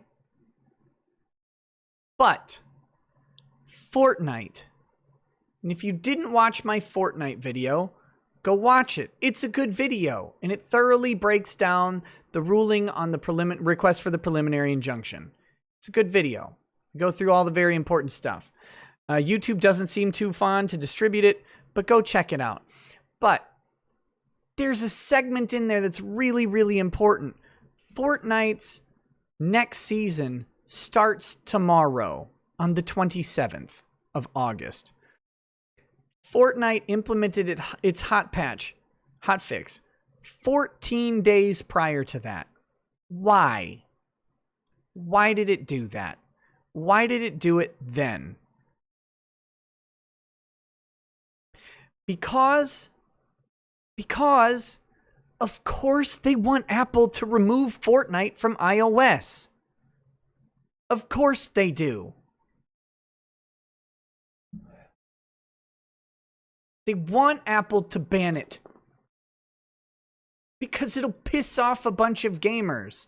They want the gamers to rise up against Apple. It's part of Epic's Epic campaign, Epic ploy against Apple, is to have all of Apple's users who play Fortnite pissed off that they can't play Fortnite on their phone or iPad or whatever. Of course that's the plan. You know why that's the plan? Because it's really, really... it's really, really effective to have a bunch of mad customers. That's all. If you want China to stop banning stuff, make them ban everything. Get rid of all media content that can be produced in China. They'll know They have VPNs. They already are good at working around censorship for social media. They're going to find out that Call of Duty is super cool and they can't play it. Piss people off as much as possible.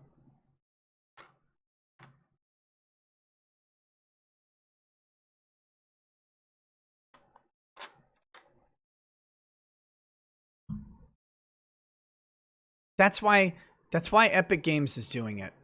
That's why Activision should not have removed it. Make them blank it out. Make them go through and blank it out.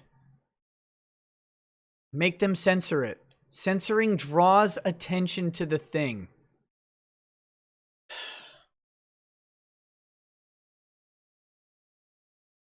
It's why you don't censor. It's why you don't censor groups. It's why you don't. Second you stop the speech. That's why Black Lives Matter wants to get pepper sprayed and tear gassed. It's why they want all of this. It's how social unrest foments and works. And you can make whatever arguments you want about the US, they're irrelevant. China has real tyranny going on and has for a long time. And until they're not going to fix it unless it's fixed from the inside.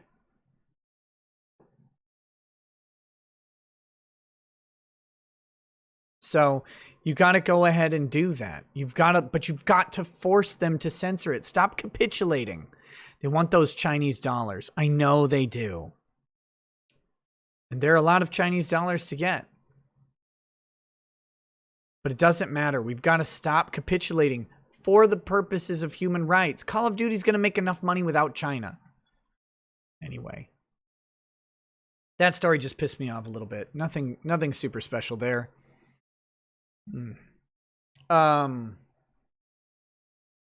Let's see. What else did I have?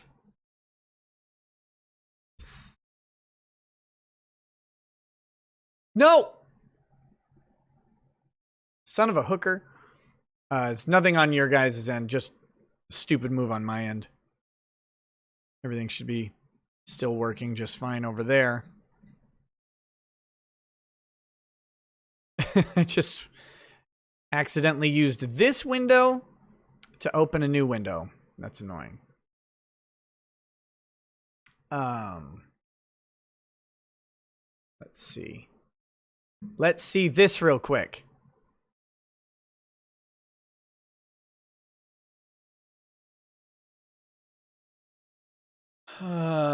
This is a case we were talking about before that I would like to talk about a little bit here. And you can tell how this is going to go right from the start.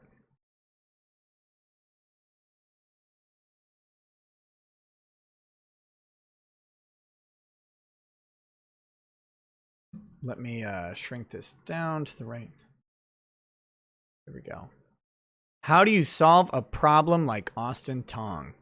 Oh, Jerry Falwell time. That's a good point. Let's do Jerry Falwell and then we'll do Austin Tong. This is just a whet your appetite. I need to laugh at something before I get angry at Austin Tong. Where are we?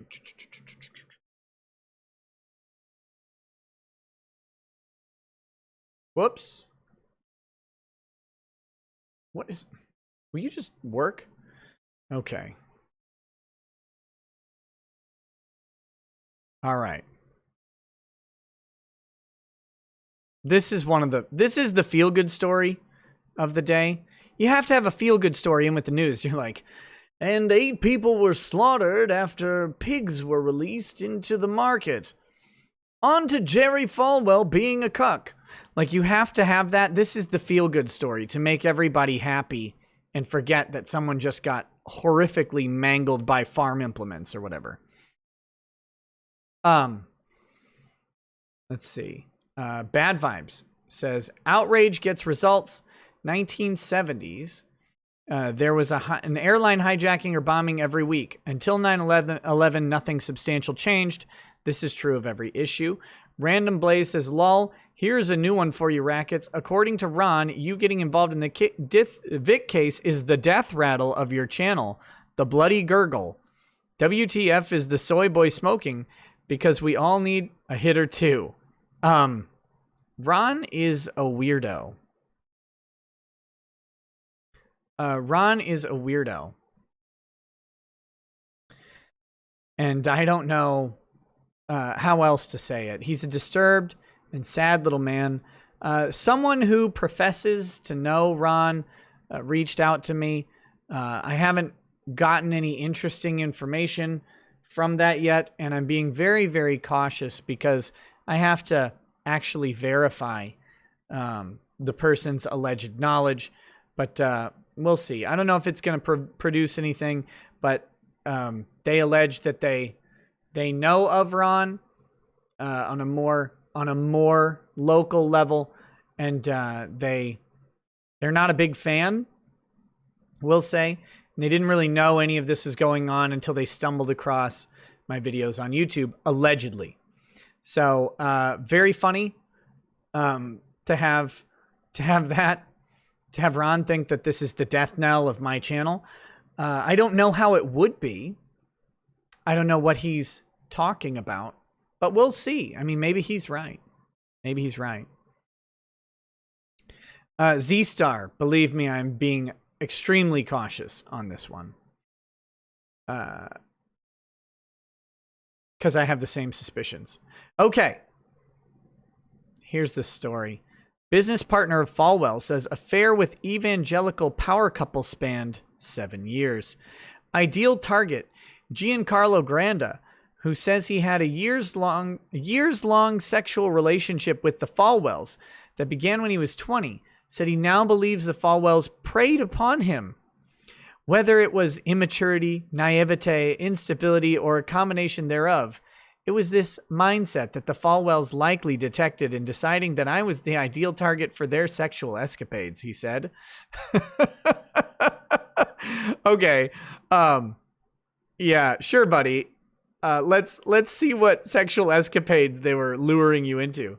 Giancarlo Granda says his sexual relationship with the Falwells began when he was 20. He says he had sex with Becky Falwell, while Jerry Falwell Jr., head of Liberty University and a staunch supporter of President Trump, looked on. There you go. There you go. He's a cuck. In a claim likely to intensify the controversy surrounding one of the most influential figures in the American Christian conservative movement, a business partner of Jerry Falwell Jr. has come forward to say he had a years-long sexual relationship involving Falwell's wife and the evangelical leader. Giancarlo Granda says he was 20 when he met Jerry and Becky Falwell while working as a pool attendant at the Fontainebleau Miami Beach Hotel in March 2012. Becky got her pool boy. Oh, no.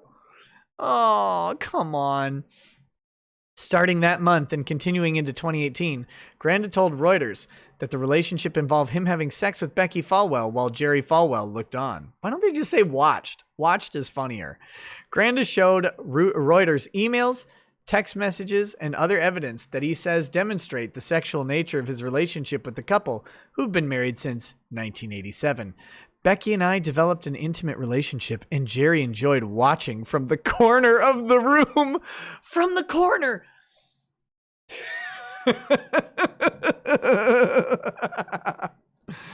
Oh, he's actually in the corner. My meme alert is going off. My meme alert. Blurp, blurp, blurp, blurp. Red alert, red alert. We have a cuck afloat. Granda said in an interview, now 29, he described the liaisons as frequent, multiple times per year, and said the encounters took place at hotels in Miami and New York, and at the Falwells' home in Virginia. His friendship with the Falwells eventually soured. Granda told Reuters, in part because he wanted to dissolve his ties with the couple and fell into a business dispute with them.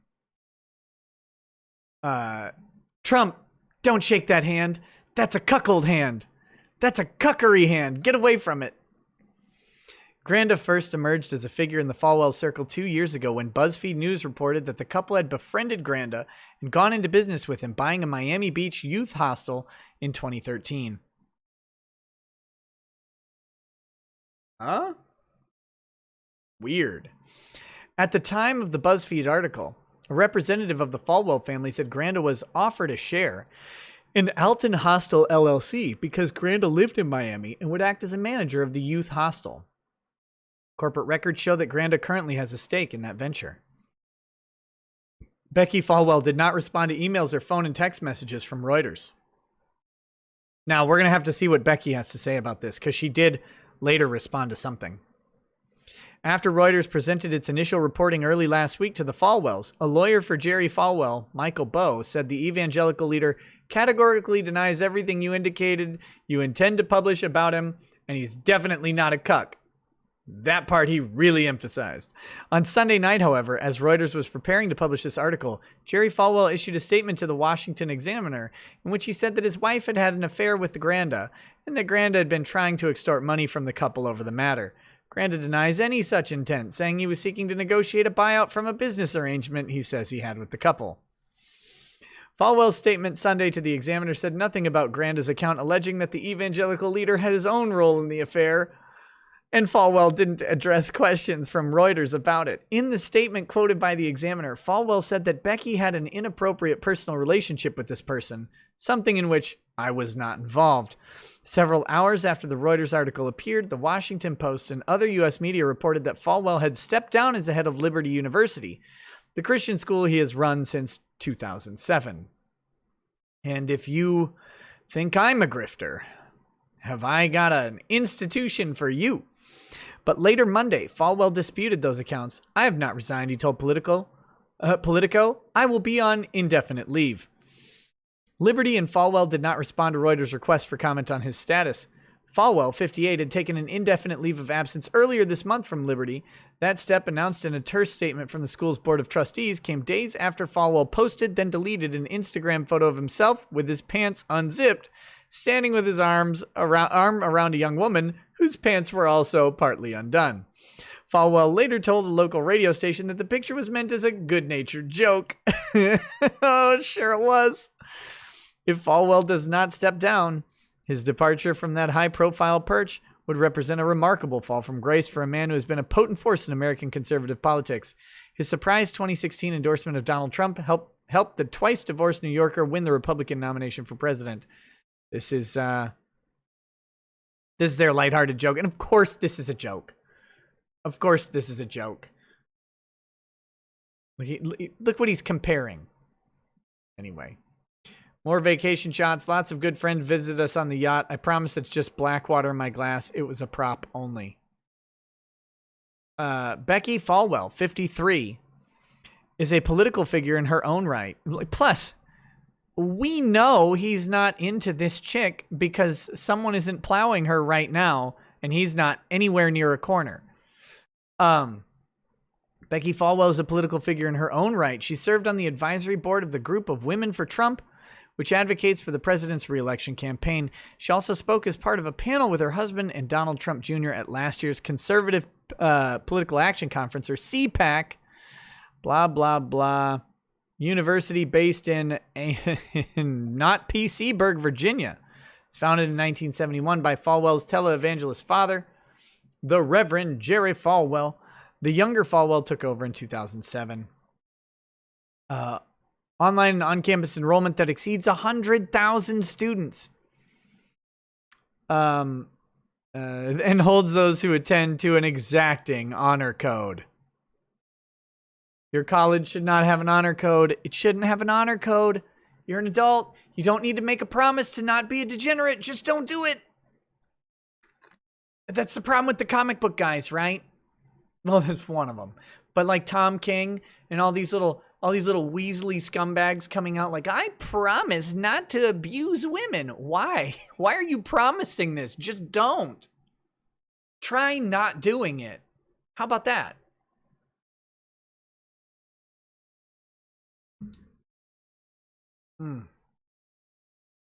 The material Granda showed Reuters includes screenshots from what Grandal says was a FaceTime conversation he had with the Falwells in 2019. During that call, Granda said Becky was naked as the two discussed their relationship while Jerry peeked from behind the door.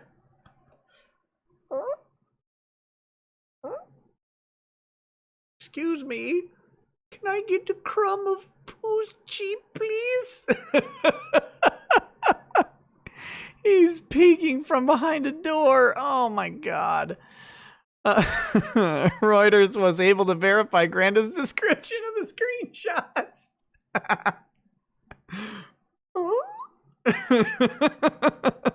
Granda also shared an audio recording that he says captures a conversation he had with the Fallwells in 2018. In it, Becky complained about Granda describing his relationships with other people. Quote, he's like telling me every time he hooks up with people, like I don't have feelings or something. Jerry then chimed in, you're going to make her jealous. I'm not trying to do that, Granda replied. Earlier texts show a friendly and romantic dynamic between Granda and Becky Fallwell. One 2012 text message, which Granda said came from Becky, read in part, right now I'm just missing you like crazy. Have you had this effect on all of your lady friends? Other more recent text messages, such as an exchange from this June that Granda provided to Reuters, show Granda growing angry and frustrated as his relationship with the Fallwells frayed. Since you're okay with ruining my life, I'm going to take the kamikaze route. Really is a shame because I wanted to reach a peaceful resolution and just move on with our lives, but if conflict is what you want, then so be it. In the same message string, Falwell replied, you should by now understand that I will not be extorted. I have always treated you fairly and have been restrained in response to your threats because I did not wish to ruin your life. Going forward, stop contacting me and my family and my wife's kids. Granda said that while he entered into the sexual relationship with the Falwells willingly, today he feels the couple preyed upon him. And now he's losing me. He's losing me. It was so funny. And now he's losing me because he's like, oh, they preyed upon me. I was just a victim. You were 20. You weren't being preyed upon. Stop it. Stop. Stop. What are you, a woman in comics? Knock it off. This is the quote from above. In a statement released Friday before news of the relationship with Granda became public, Liberty University said its decision whether or not to retain Falwell as president has not yet been made. Its board of trustees, the statement read, requested prayer and patience as they seek the Lord's will and also seek additional information for assessment. So there's that one. Let me see. I think there was...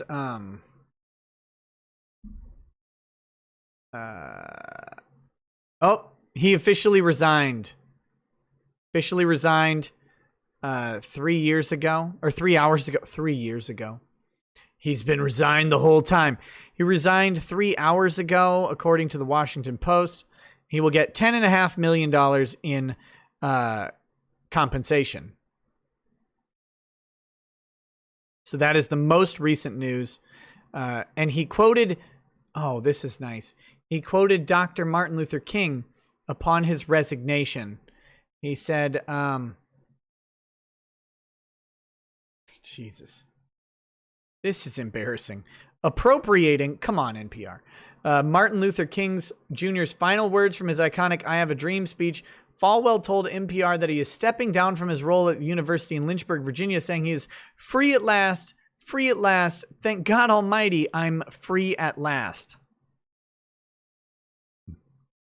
That's the way I feel, the 58-year-old added.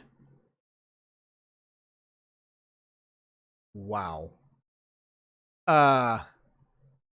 Sheesh. Let's see.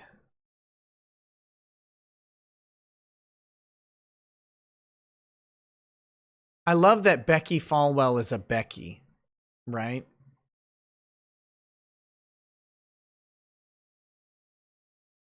Let's see what she has to say.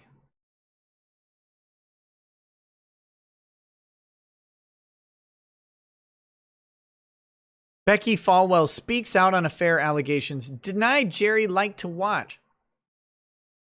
Falwell has not said whether he will pursue legal action against Granda. Oh, man, that would be great. It's not like his dad has a very famous defamation case to his name or anything already that he could just go ahead and add to that family legacy. Becky Falwell broke her silence Tuesday on allegations of an extramarital affair with a Miami pool attendant while denying claims that her husband, Jerry Falwell, liked to watch. Her comments came amid her husband's resignation at the head of Liberty U after a provocative photo and revelations of his wife's affair roiled the evangelical school. In an interview with the Washington Post, Becky admitted that she did have an affair, calling it embarrassing and humbling. 7 years long! I wish Christians and people would be as forgiving as Christ was. Oh, they will be. They'll forgive you. They'll forgive you. They're just not going to really listen to your crap anymore. Like, okay, so you banged the pool boy for 7 years of mistakes. Just the 7 years, though.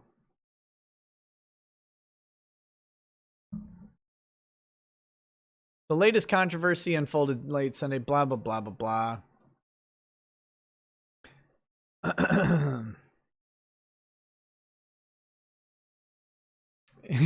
Grand, he enjoyed watching us in person and also remotely through video cameras.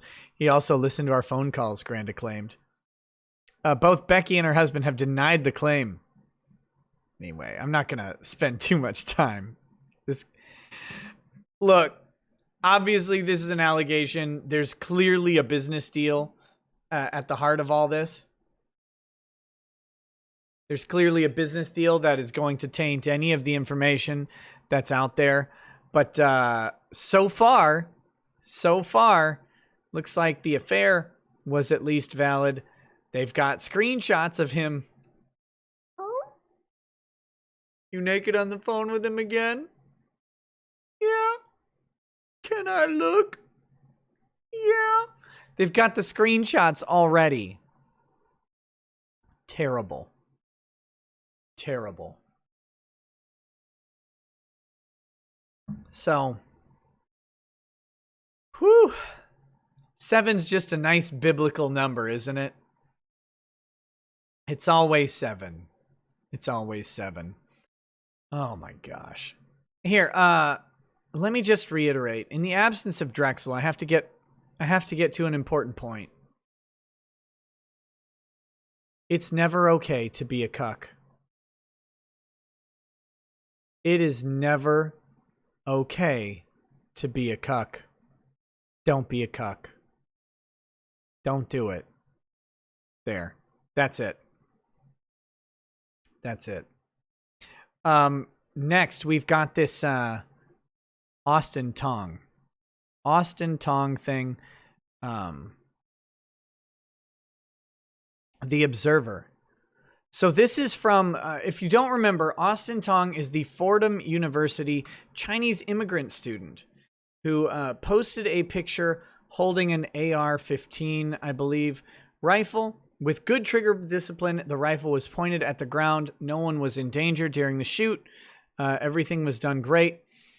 And he left a comment that said, "Don't tread on me," and then a hashtag which commemorated the anniversary of the Tiananmen Square massacre, the subject we just spoke about. So he was talking, you know, he's making a statement, a negative statement about the Tiananmen Square massacre. Fordham University, of course, in true American university fashion, disciplined him by suspending him, potentially expelling him if he didn't comply with a certain code of conduct adjustment and some sensitivity training, and he would never be allowed back on campus. He would have to do any completed schoolwork or any completion of his degree remotely. Fordham is another university which costs an entire house to go to for 4 years. So, this article is something I came across. This is from The Observer. This is a Fordham University school newspaper. And this is written by one of his classmates, Gabriela Rivera.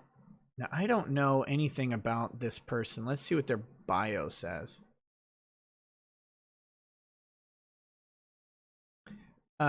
She has one article to her name. That is Gabriela Rivera. The only article is, "How do you solve a problem like Austin Tong?"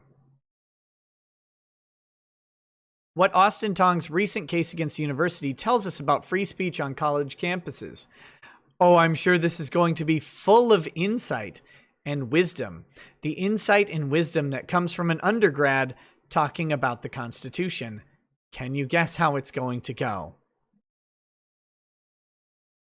Gabriela Rivera, as a disclaimer, I'm not an expert on the First Amendment, but I do know that we all walk a fine line when it comes to free speech and freedom of expression when we're in public. No, that's not a fine line. That's actually a very blurry line. That's not fine at all. That's actually kind of where you have the most leeway, is when you're in public. Private spaces are allowed to regulate who they allow in and what actions are permitted on their premises. Sometimes private spaces are not allowed to, say, prevent people named Gabriela Rivera because of their ethnicity from coming in. They're actually not allowed to do that for the most part. Private businesses are allowed to determine who represents them and who can be let go from a position. Sometimes, and sometimes they can't. In both instances, when we join private entities, we relinquish some of our rights to act or speak in a certain way. No, we don't. We don't relinquish the right. We may have to suffer a consequence, but that doesn't justify the consequence. We are not always guaranteed to be protected by the Constitution. Well, I mean, you are, to the extent that the Constitution actually has jurisdiction and authority over your actions. So you are always protected by the Constitution, everywhere. As long as the Constitution actually has something to protect. This is already a problem. This is already a bad article. Nick Sex says, in before, freedom of speech doesn't mean freedom from consequences. Squawk! Let's say you go to Walmart and there is a no mask, no entry policy, but you refuse to wear a mask. Walmart has every right to kick you out of the store, no matter how much you fight the decision. No, they don't. This is such a narrow view of situations.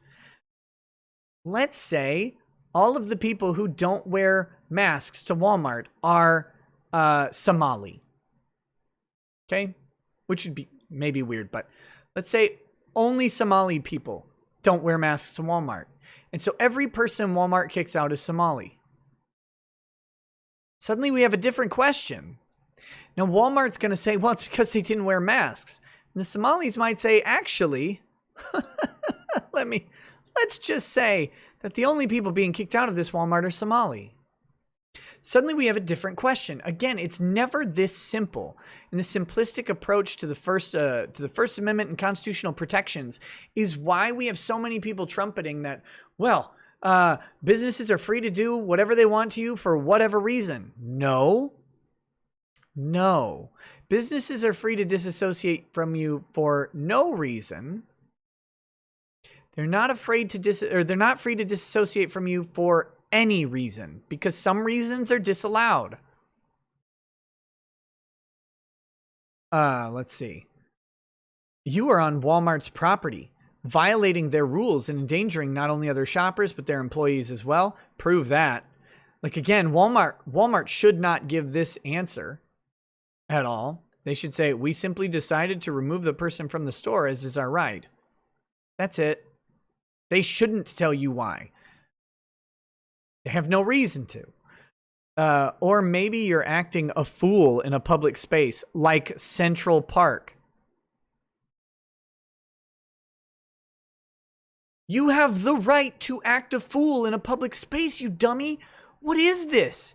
That's where you have the most right. It's a public space. Amy Cooper's biased actions against Christian Cooper, a black bird watcher, they're both named Cooper, caused her to be terminated by her employer for not embodying the company's standards. That has nothing, first of all, that's a different story altogether. That's a social media campaign against someone. Whether or not that person's a dirtbag, that's different than a right to free speech. in public, she has the most right to act in the way she did. The only problem would be falsifying a police report about the person. That would be the actual issue there. She wasn't at work or participating in her job in any way, but anywhere she goes, she's an employee who, even if unknowingly, represents the company. Amy Cooper was caught on camera making a false report with an obvious bias against Christian Cooper. She suffered the consequences. Both of these situations showcase that when you enter a space or position in any private business, corporation, university, you are subject to their policies, however lenient or stringent they are. Again, the question becomes, especially in the context of a university, if you have paid for, let's say, 2 years of school at Fordham, so you're $110,000 plus deep in your 4-year education. And then you post a picture to Instagram, and Fordham University decides that that picture is somehow a violation of its policy, although you'd have no way to know. Like, what policy did Austin Tong actually violate by posting that picture to social media? Not on Fordham property, not pointing a gun at any person or student or a picture of Fordham, not doing anything to represent or disrespect the school on Instagram. Nothing. And suddenly they decide, well, we no longer associate with you. But they have $110,000. You've made half of your performance towards the expected outcome of a degree. That's like paying for half a house. But the thing with a degree is half of a degree isn't a degree. Half of a house is half of the work. Half of a degree is only kind of half the work. The degree itself is like 90% of what the value you get, right? Because like if you could go to Fordham University for 4 years, not get a degree, and you would have something worth nothing. You'd have, or very little, right? You'd have your education, your time spent learning or whatever, but you're not paying $50,000 for the learning and the time spent. You could just go to a library. You're paying for something else. You're paying for a piece of paper that comes from Fordham. And so to say, well, you could just transfer it, but that's not Fordham. That's a different school. That's not what you were paying for.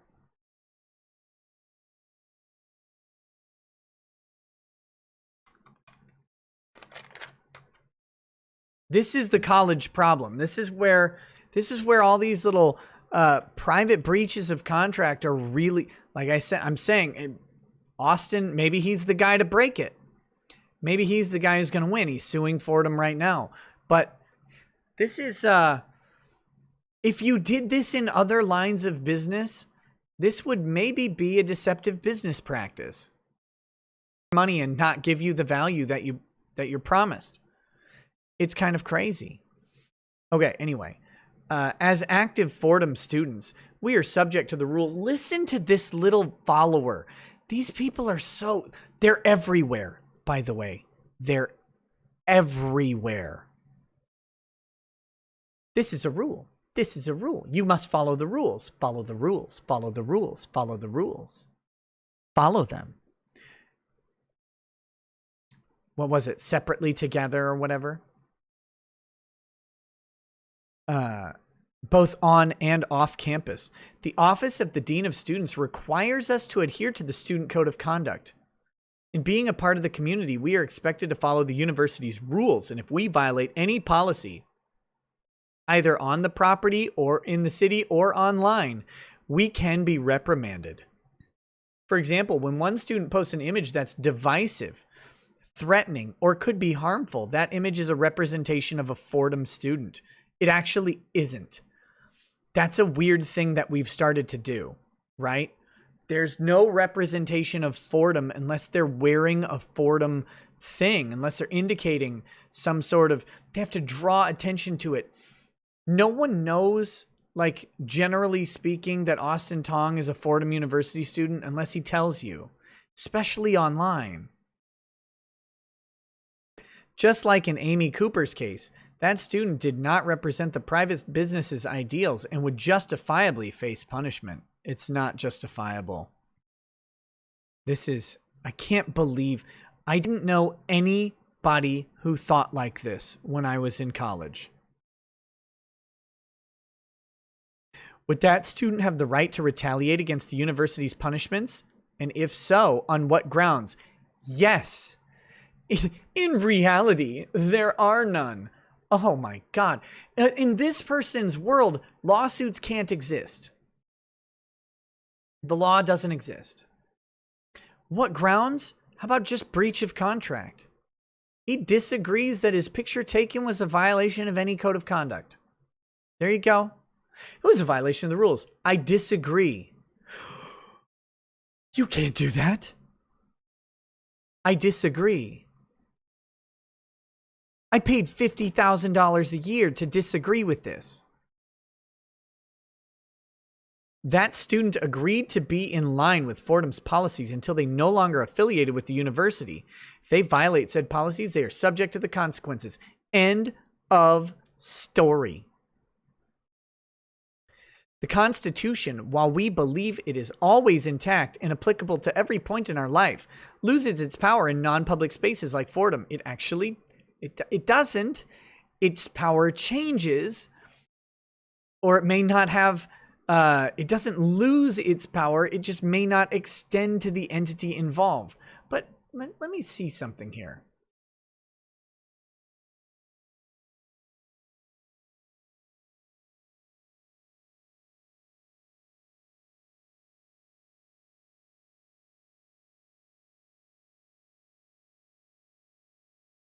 See.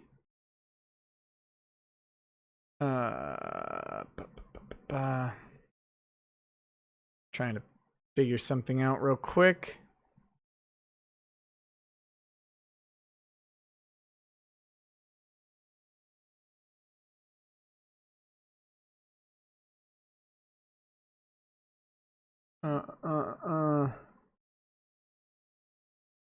Oh my gosh. I think Fordham is a private school.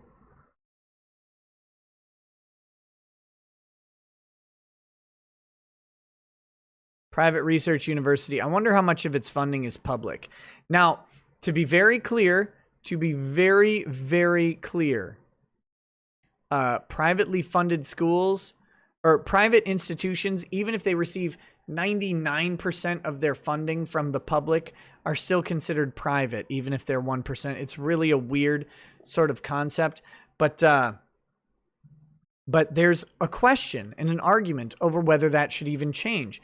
And there's a question over whether or not Fordham is acting, again, I'm going back to this because I think we're going to see arguments more and more about this as we go.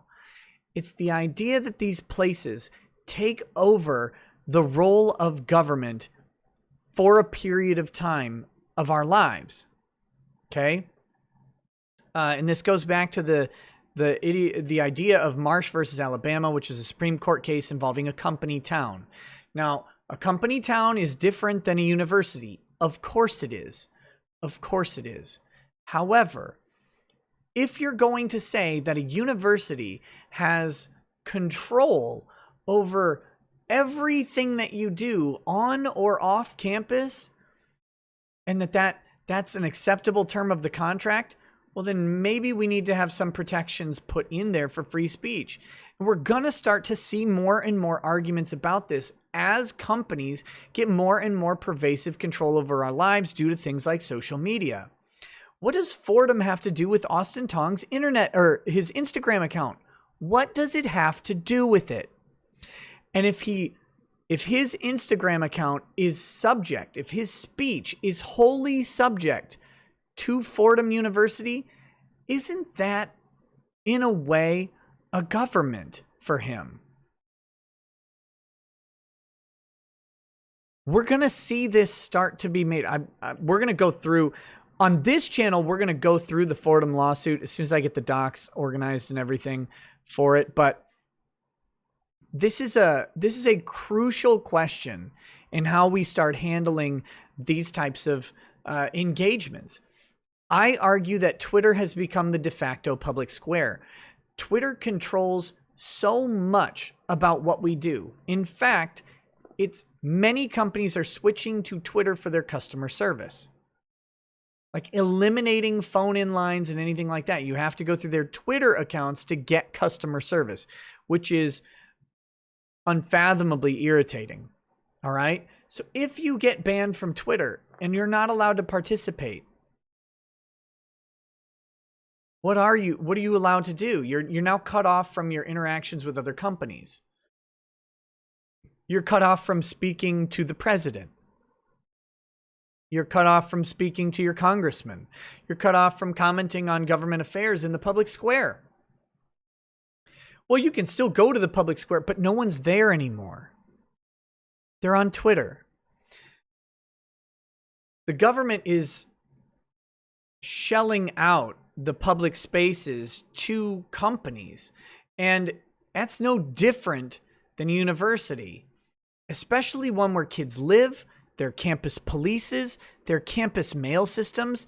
These are even more comparable to places like Marsh versus Alabama, where you have a post office, a police system, you have private roads, private walkways, and now apparently all of your communications are being monitored privately. We're starting to look less and less like a private space and more like the entirety of your public space. So anyway, this person is not actually correct in their philosophical approach to this. Let's see. Loses its power in non-public spaces like Fordham. Austin Tong, Gabelli School of Business at Lincoln Center, class of 21, claimed that the university's actions were an explicit attack on my freedom of expression. They are. However, technically, this is not true because neither the platform he posted on nor the university guarantees to protect all speech. It doesn't matter. This doesn't matter because he still has his freedom of expression, and this is an attack upon it.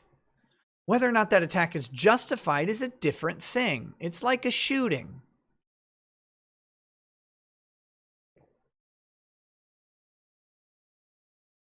According to the state action doctrine, the First Amendment, or the Constitution in general, is in place for protection of citizens against the infringement of government, not private actors. Fordham is a business. They want new students to improve their rankings, and they want to avoid bad publicity. Tong's actions are counterintuitive to Fordham's reputation as a business. Yeah, because Fordham wants to be associated with Tiananmen Square, apparently. I wonder if they put that in the headlines or in the right at the front of the student handbook. Fordham University is pro Chinese massacres. Fordham University openly and warmly supports the massacre of Chinese people. Put that right in the front cover of your student handbook then.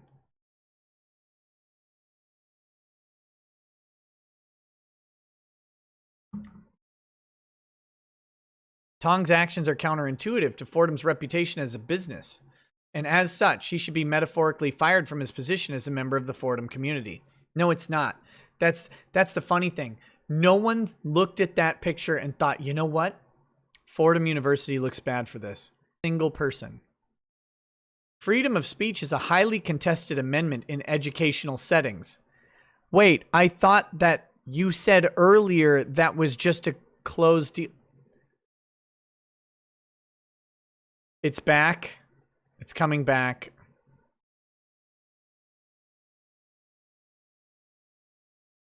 I'm so pissed.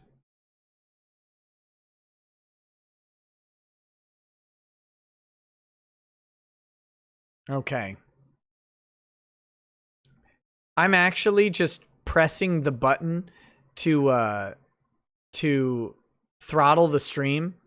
I'm pressing it just so when I get home, you'll think that the internet is much better because it won't be doing this and you'll stop yelling at me. That's That's what's going to happen. But remember, just a second ago, this chick is talking about how it's a closed question. There really is no question. There's nothing about it. Then why is it a highly contested amendment in educational settings if the questions are all so easy?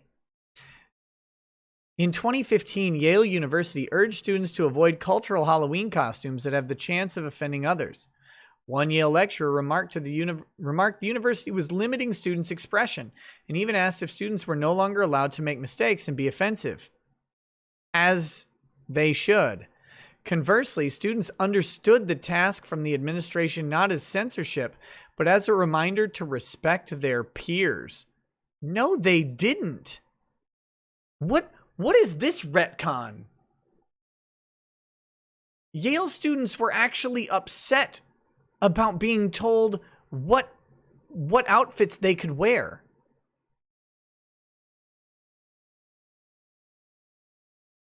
Can we not ask the same of our community? No. No, eat shit. In the past 5 years, I have been in 2 lockdowns for school shooters. I know people who've been hurt by gun violence. I wouldn't feel safe knowing someone I see in the hall has the means to commit violence at this level. Everyone you see in the hall at Fordham University has the means to commit violence at this level. You fucking dummy. Every single person, when you're out in the community, all of them, except for a very limited few, have the means to commit violence at that level. Most don't, because we don't. People just don't do it.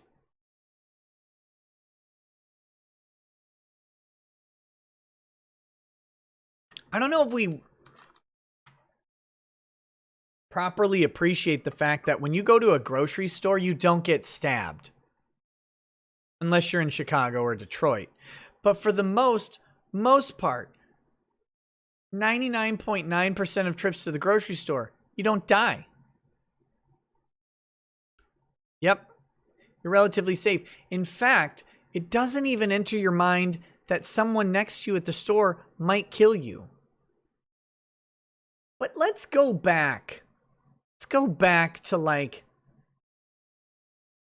I don't know, 1150 AD Mayan culture, and go 10 miles from your home, from your hut, and see another person and see how the interaction goes there. Let's see if there's any more caution exercised, maybe, towards your fellow neighbor. Nowadays, you can go 1,000 miles from your hut, right? And you can go into a grocery store, and you can expect that you're probably not going to be stabbed, approached, or even looked at funny. You won't be hit. No one's going to take your stuff. I mean, outside of some very limited communities, you're likely going to go in and out of that grocery store without incident. And every single person in that grocery store has the means to literally kill you. They sell the means to do it in the store.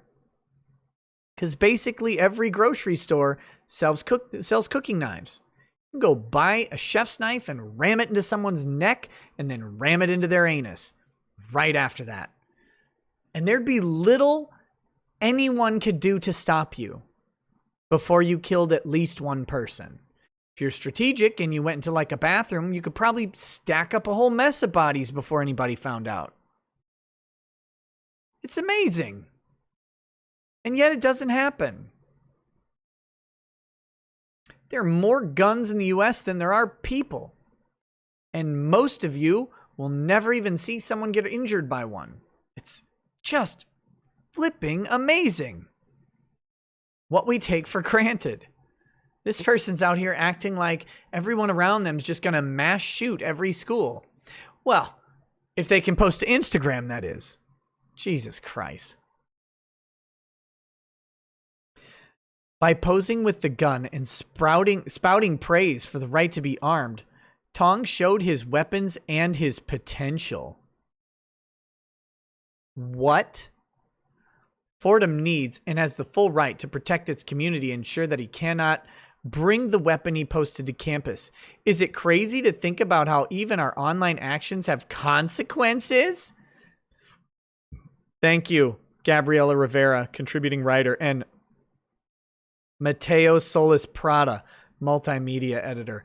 Look at this fucking guy. Mateo Solis Prada. Furikuri. That's not actually what it says. That's a joke. Is an editor for the multimedia section and a visual arts major. When he's not working on projects for The Observer, he can be found taking photographs around the city or in the kitchen making carbonara and listening to soul music. Aw, how sweet. She doesn't even get a bio, apparently because they don't like women. 27 responses. Here we go. There's Bruce Campbell. Oh, good. Thanks, Bruce Campbell. I already like him. Every person you see in the hall might have the means to commit violence. Might have a gun or a bomb in their backpack. Tong has never, in any of his posts, threatened anyone. I like that guy. Your position that praising the right to bear arms is guaranteed by the Constitution is divisive, threatening, and harmful image that Fordham University and its students do not support the principles found in the Constitution. As active Fordham students, you are subject to the rules of the university, both on and off campus. The Office of Dean of Students requires us to adhere... Wait. Huh? Your position that praising the right to bear arms is guaranteed by the U.S. Constitution is divisive, threatening, and harmful image that Fordham University and students do not support the principles founded in the U.S. Constitution. What? This is just go back to English class. I don't know what he actually is saying in this. Blah, blah, blah. Being part of the community, you have made a violation of university regulations relating to bias and or hate crime against those who support gun ownership. Given that you are expected to follow the university's rules and have now violated that policy, you need to be reprimanded. Oh, okay. I see what they're saying now. They're saying that they have harmed the image of Fordham and that they have engaged in bias. Okay. Still needs to go back to English class. That was horrifically written. The administrators and leadership of the university should be investigated for financial ties to the CCP. Attaboy, Jacob. It is difficult to understand the logic where a student in America is reprimanded for posing with a gun for a photograph, but professors are praising the death of the former First Lady. America, a country founded on freedoms, not anymore. As a vegan, I am offended and feel threatened by all those Fordham co-ed posting Instagrams of their fancy hamburgers. Okay, so the comment section is at least lighting them up. At least lighting them up.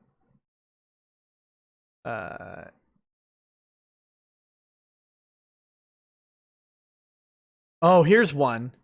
There was a reason why Mr. Tong should have been suspended. He violated the code of conduct and made an implicit threat. No, he didn't. He didn't threaten anybody. I know the meaning of don't tread on me. It means do not mess with me or I will mess with you. No, it just means don't mess with me. That's all it means. Leave me alone. My uncle was killed by a man who wrote don't tread on me and sent a dead bird with it. That implies a threat. Austin didn't kill a bird and send it to you. The fact that Mr. Tong mobilized a conservative army to threaten Fordham students, especially women. This is Norman. You can tell this guy's a Norman. How do you solve a problem like Austin Tong? Perhaps a good start would be to recognize him as a classmate and a human being. There you go. There's a good one. Oh no, gay cakes. Damn it. Yeah. Although they've nailed him here. Christian Baker refuses to bake a cake for a gay marriage. It's okay too, because when you enter a private business or university, they now own you. Yeah. Oh, this one's ripping her apart. Oh, this is a lawyer. A lawyer. There you go. Anyway, it seems like the majority of I like, here's the lawyer too. You should have stopped after your disclaimer that you are not an expert on the First Amendment. That is about the only thing you got right in your commentary. Oh, man. You should read the memorandum of law filed by Mr. Tong's lawyers in support of his motion for summary judgment. It's readily available on the net with a little effort. My prediction is that Fordham will lose or settle. Fordham is not a business for profit. Fordham is a Jesuit a nonprofit educational institution stated to be dedicated to free speech, even if offensive to some, and a diversity of ideas. There you go. Reliance on Fordham's promises. So we're going to get into, that's a preview, I suppose, of the argument. He was induced to go to Fordham, relying on promises made by Fordham, and it'll be interesting. But yeah, your analysis is fundamentally wrong. Blah, blah, blah, blah, blah. So we're not going to go through all of these. The overwhelming majority seem to be in favor of Austin and opposed to this dummy. So good. Good. Fordham was a school founded by Jesuits. Jesuits are a branch of Catholicism. And that's... I don't know how Jesuit Fordham is anymore, but, that's... Someone asked, what's a Jesuit? I'm not going to sit here and talk about the Jesuits because I don't know enough about them, but it's a branch of Catholicism. Bad Vibe says, imagine if a company/college used their contract to force you to vote a certain way. Well, you'd be subject to it, right? Like, that, according to Gabriella, that'd be fine. Why shouldn't you? Why shouldn't Fordham? I mean, Trump's a threat to the Americas. All of them. North, Central, South Americas, all of the Americas. Trump's a threat. So voting for Trump is not in line with Fordham's policy. And actually, I think they can make a much more compelling case based on their commie ideology that a vote for Trump is more damaging to Fordham's policies than would be holding a gun at the ground. But oh yeah, the Pope is a Jesuit. That's right. But anyway, the Jesuits were notorious missionaries, if I'm not mistaken. They were often the first to go into very dangerous places as the church expanded, to explore the mission of the church. So, there's a great book about Jesuits that's a sci-fi book. It has nothing to do with actual Jesuits other than them being the setting. I don't know if it's accurate or not. It doesn't matter. The book is fantastic. It's called The Sparrow. It is a sci-fi book called The Sparrow, written by Maria Doria Russell. I strongly recommend anyone who's interested in sci-fi books to read it. It's great. And no, it's not okay to cry while reading that book. Not at all. Do not do it. So there you go.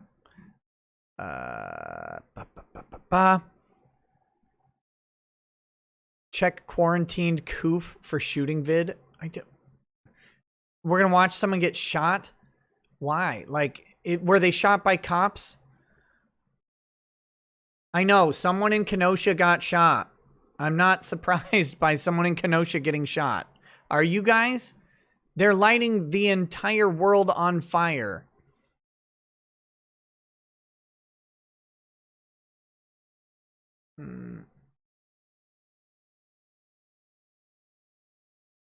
Let's see. Yeah, there's a guy who got shot in the head. All right.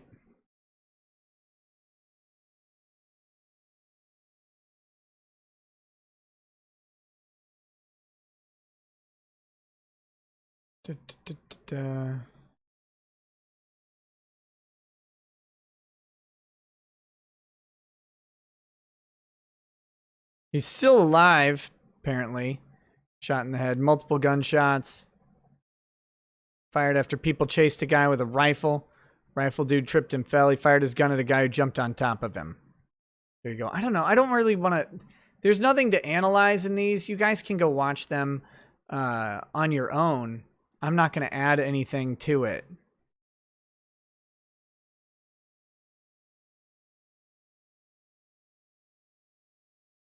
So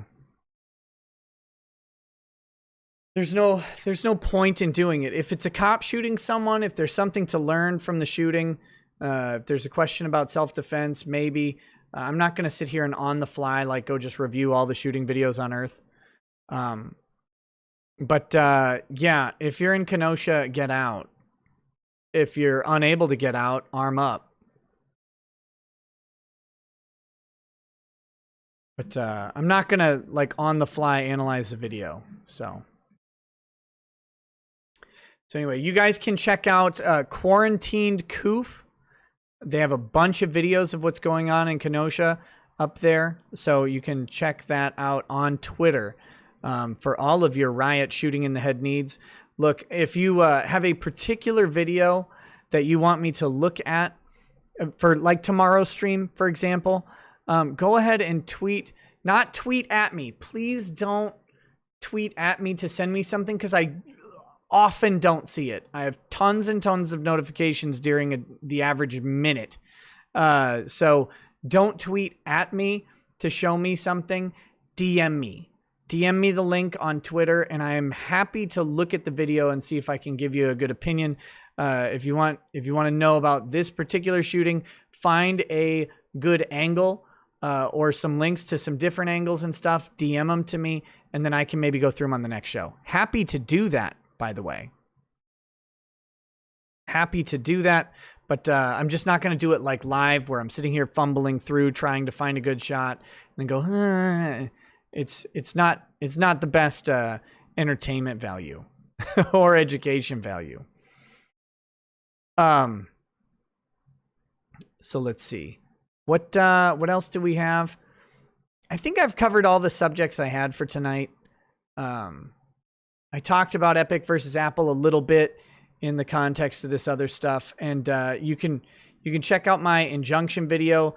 I'm getting a lot of people who think that Epic's case is dumb because Epic does the same thing. They actually don't do the same thing. I know it might look the same, but the thing is, and Epic has also sued Google, and I think that's a worse case than Apple, because Apple has a closed ecosystem with no alternatives inside that ecosystem for iOS. And because iOS is such a broadly distributed ecosystem, it makes Apple a different case study. Android has the Google Play Store, but it also has the Amazon store available, and you can do third-party installations. Google actually has some competition baked into its phones already. You have access to the Android platform outside of the Google Play Store. And it's simply a developer switch on your phone, if that, to go ahead and access that. Apple doesn't do that. iOS is closed, and there is no competition on their system. In a way, it's worse than what Microsoft was doing in the 90s. So to say that because Epic has their store, the Epic Store or whatever, that it's the same thing, it's not. It's not, because it's going to sound weird, but you don't have to engage in the Epic Store. But if you want to reach iOS users at all, you have to go through Apple for everything. There is no competition in any way available for iOS. And I know it sounds weird, because typically we support, or on this channel, I support freedom of choice and everything, and I do. And I actually, my personal opinions are, I generally favor monopolies so long as a government isn't propping up the monopoly. If you've just created something that everybody wants, I don't think there should be interference. But what I think about it isn't really relevant to whether or not Epic has a good claim. And Epic has made a pretty good case. Now, will they win? I don't know. Antitrust questions are really complicated. But the idea that Apple, here's the basic premise. Apple charges 30%. Now, a lot of people charge 30% on their own platforms, right? Google does it too. YouTube, super chat money, 30%. What's the difference between YouTube and Apple? You guys can donate through Streamlabs. And I actually, in many ways, would prefer if you donated through Streamlabs, because they take 5% as opposed to 30%, right? So that would be a preference for me. I get to keep more money when people donate through Streamlabs. Now, if YouTube came in and said, you can't have alternative donation methods through Patreon, right? Because YouTube implemented memberships, Streamlabs donations, PayPal, anything like that. You can't do that. You can't collect money in any other way if you're on YouTube. That would be closer to Apple. Apple has its own ecosystem, and to have access to it, they will always have that 30% commission option. Always. And the reason they will always have it, and by the way, they can make it 50% tomorrow. They can make it 80% tomorrow. Because there's no competing alternative. If Apple raised their commission to 50%, Epic would have to either eat the hit on their own revenue, or they would have to raise price to compensate for the commission increase. That's just how it would work. And they would have no option to compete against that. They wouldn't have any way to say, we don't want to raise the price on our customers. Unless they want to take a revenue hit. And at some point, you can't take a revenue hit because you'll be operating at a loss. But there's no competing factor. It's just go away. That's what the court's going to focus in on. It's the fact that if Apple, if there's a competitor, right? Fucking stream? Okay, we're back. We're back. If there is a competitor introduced to iOS for in-app purchases only, for example, like if every single company that creates their own game can facilitate their own in-app purchases, guess what happens to Apple's commission? It will decrease. It will necessarily decrease. Because Apple will have to fight against someone who can go, oh, well, I'll just charge a 15% commission. I'm going to go on volume. And I'll take that 15% commission and I'll reduce price. So now something that would have cost $10 can cost $8.50. And I get the same take home. Apple's going to have to go, well, ours will cost $8.50 and we'll take 15% then. Thanks, Raggets, for that explanation on why taxes are bad. It is why taxes are bad. There's no competing tax. There's no competing country, but there are competing states, right? And it's why we see tax migration from New York to Massachusetts, Rhode Island, Pennsylvania, Maine, whatever. Anywhere they can get to and work from and still be around New York close enough. I don't know how far people travel. It doesn't really matter to me.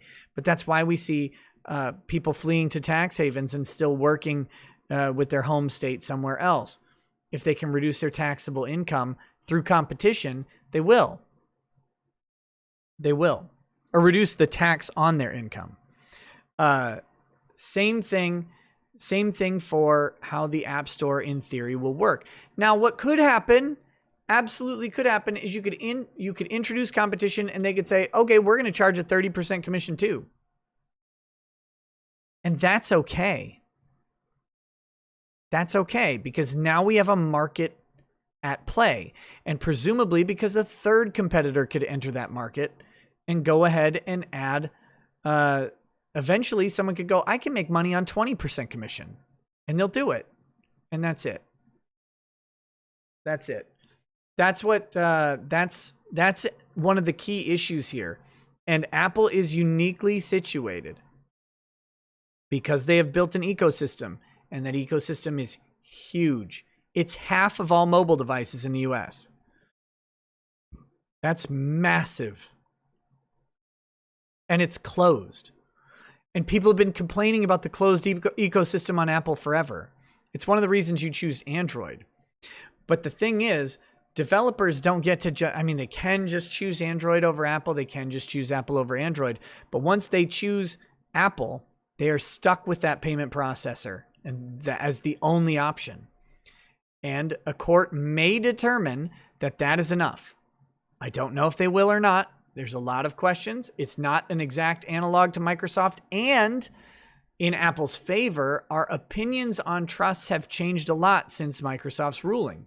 In fact, we've had some repeals of some consolidating, some prohibitions on consolidated businesses in other sectors like banking and finance. And we just look at things differently. Plus, we're in a different technological place. And Apple's going to make all of these arguments. And Epic will get to make theirs. But anyone dismissing it because lol, Epic is stupid or whatever, I wouldn't be so hasty on that. Epic's raising interesting questions. Very interesting questions. And I, for one, support anyone, I don't even care if they're dumb, who's trying to bring competition into a market. I think competition in markets is good. Is good. So, we'll see. We'll see.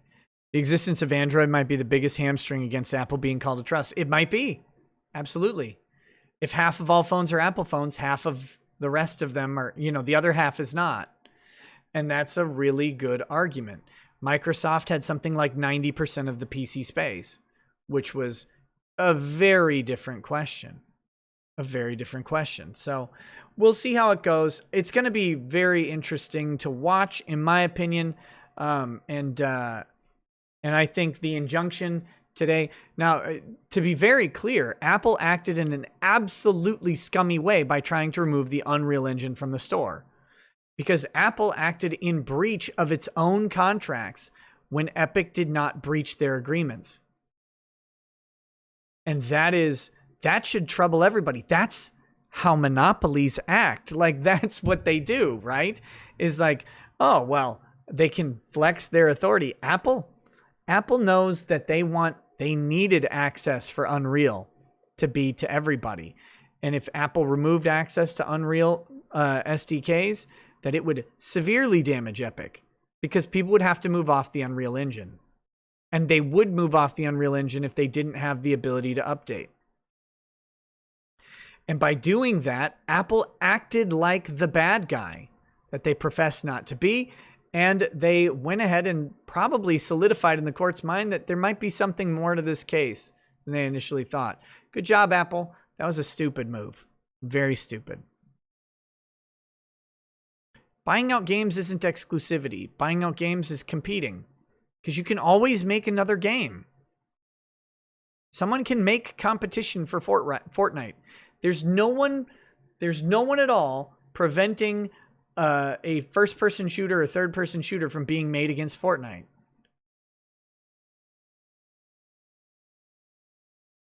Anyway, I'm not going to sit and argue about this too much. They're not analogs.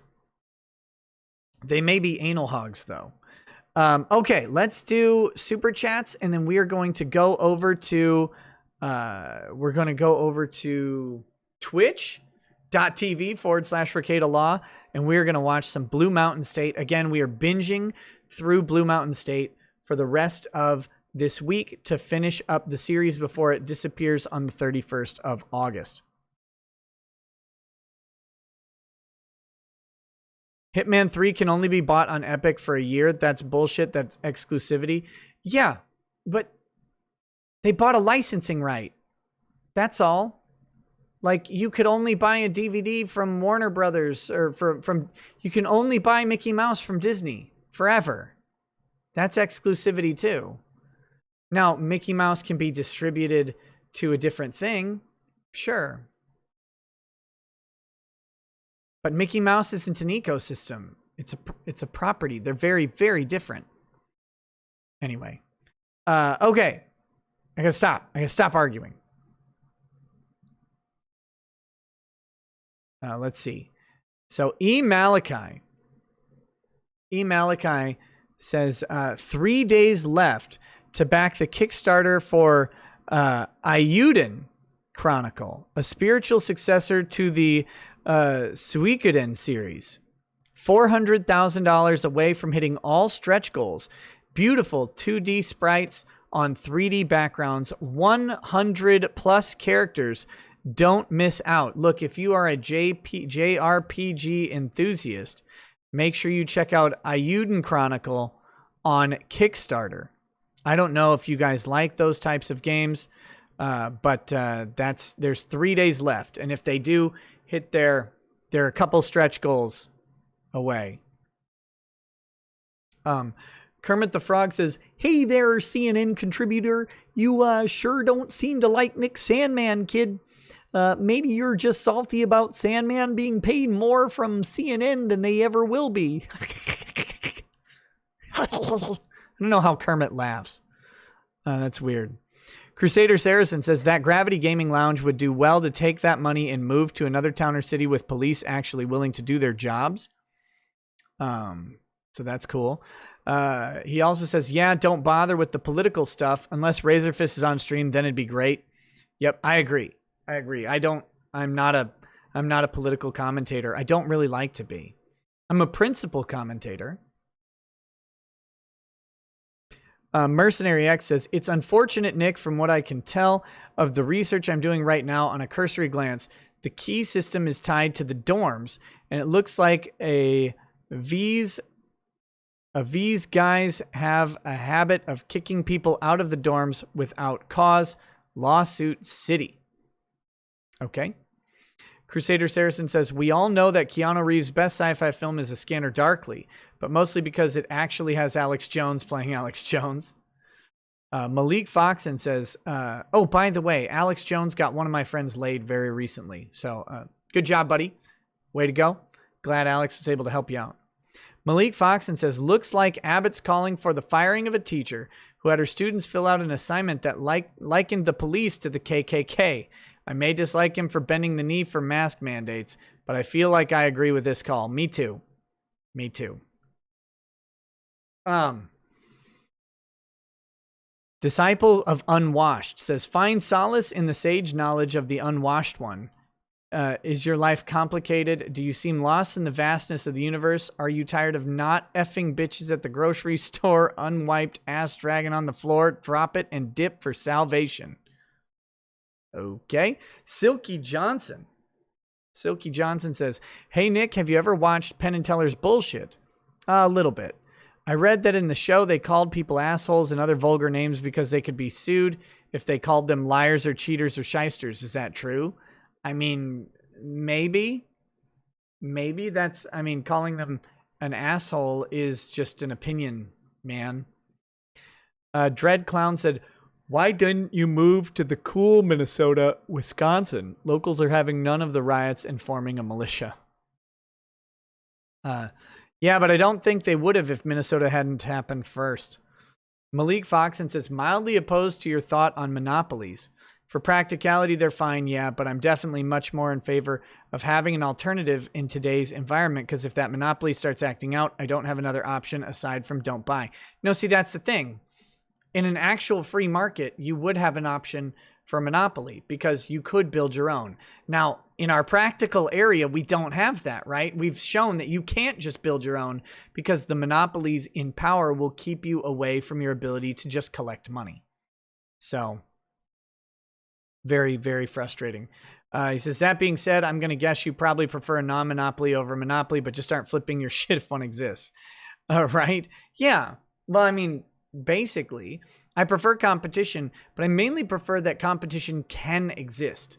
I don't like when monopolies are able to, especially by force of law, shut people out of competition. A monopoly should only exist predicated on the idea that someone else could come up and compete with them. Agrilith says, coronavirus cleans up after Ron Toye and refills the snack tray like a good little Nazi Discord mod. Hashtag not my supervisor. Damn. Corono, you're getting called out, I think. Michael Tynan has upgraded his membership to super lawyer status. Thank you so much, Michael, for doing that. He also says, hey, Nick, what is the legal organizational status of Black Lives Matter? Is it incorporated? Is it a 501c3? The individual BLM chapters must be linked to a 501c3, allegedly. but the legal organizational status of Black Lives Matter as a whole, it doesn't exist. It doesn't exist at all. Ash Ukihime says, hey, Nick, can you shill a GoFundMe made by the Quartering? A local entertainment game store got trashed by rioters, and he made a GoFundMe to help them with the damages. Watch his recent video for the link. I already did. I did that. So, yes. Yes, I can. Mario Carter 13 says, only two feet in the sand when Jesus nailed your wife. Wow. Angry Baneling says, Nightbot was my spirit animal. Super Iron Bob says, imagine trusting something written by the guy who wrote BTTV. What's that? Ulash1 says, so let me get this straight. You trusted YouTube not to request you to add totalitarian censorship software. Really? Are you that dumb? Oh, that's the Nightwave bot. Or the Nightbot. Not Nightwave, the Nightbot. 82 says, grift me with your non-functioning Nightbot, daddy. It's going to function next time. I want to have a log of the chat. I think that'd be great. Lime BMX says, super chat scammer. Bad Vibe says, reminder, the individual shot had a warrant according to sources. Yes. And that was something that I've seen in the comments about the guy shot in Kenosha. Because people are... Yes, when cops are responding to someone on a warrant, or when they're responding to a violent individual or whatever, it's going to impact their decision-making. I get it. That's a practical approach. The legal approach, though, still says that for a justifiable homicide, their record doesn't matter. It doesn't matter if they killed someone in a different, 5 days ago. If they're not actually an imminent threat, you can't shoot them. Even if you know they killed someone 5 days ago, doesn't matter. The question is always, are the present facts justifying the homicide? That's the point I was trying to get across. I know some people are trying to argue that with me in the comments and stuff. And I mean, you can argue that, but that's not the legal standard. And that's what I'm talking about. Godzilla Gaming, thank you for the donation. Jarl 1 says no. Slapbone says Lebowski 2020, this aggression cannot stand, man. Cringe Lord says, if I was at this college, I would put this on rooted phone and spoof a new global location every 30 seconds. See what the cunts do then. Literally everyone says, I found out today that my political philosophy professor is an ex-Fed and is having us read In Defense of Anarchism by Wolf. Wolf, what am I in for? You're in for everything. Death Trout says, buy a burner phone, put the app on that, leave it at home. I wonder what would happen. I mean, if they find out that you're doing that, you're suspended. There goes your $63,000. Timothy Reaper says, sorry I'm late. I had to kill a rattlesnake. How's your night going? It's going great. I don't have any snakes to kill. Redacted says, avoid the trap, deny the app. Cringe Lord says, I would put this on a rooted phone and spoof a no global location every 30 seconds. F up the data set. So that was similar to the last one. Little Jimmy says, breaking business owners or folks protecting them, shooting rioters and arson in Kenosha. Good. If the citizens won't defend you, defend yourselves. I agree. Mario Valenzuela 2 says, for your kids' collegiate burner phones.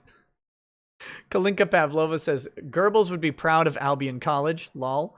Mario Carter 13 says, students in hallways coming together safely. Oh, and then a cucumber and a squirt.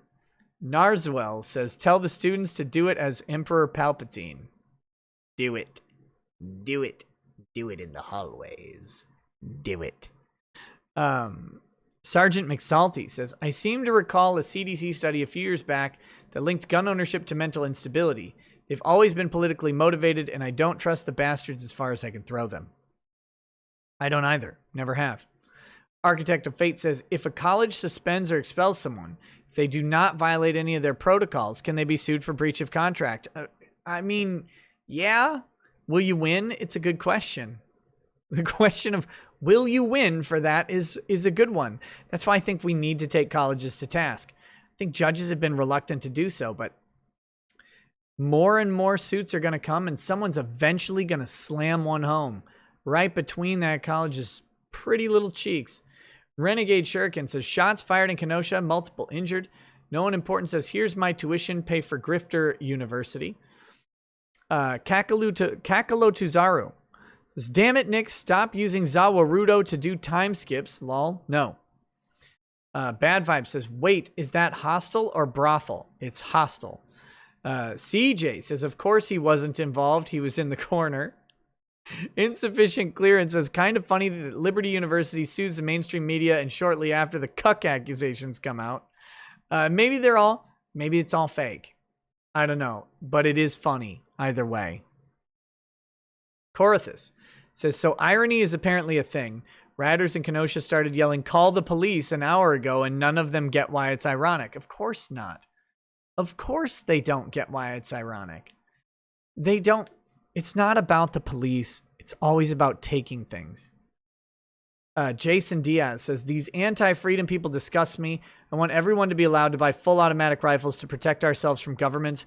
How about from riots? I want full auto turret guns installed on my car for when I drive through a metro downtown.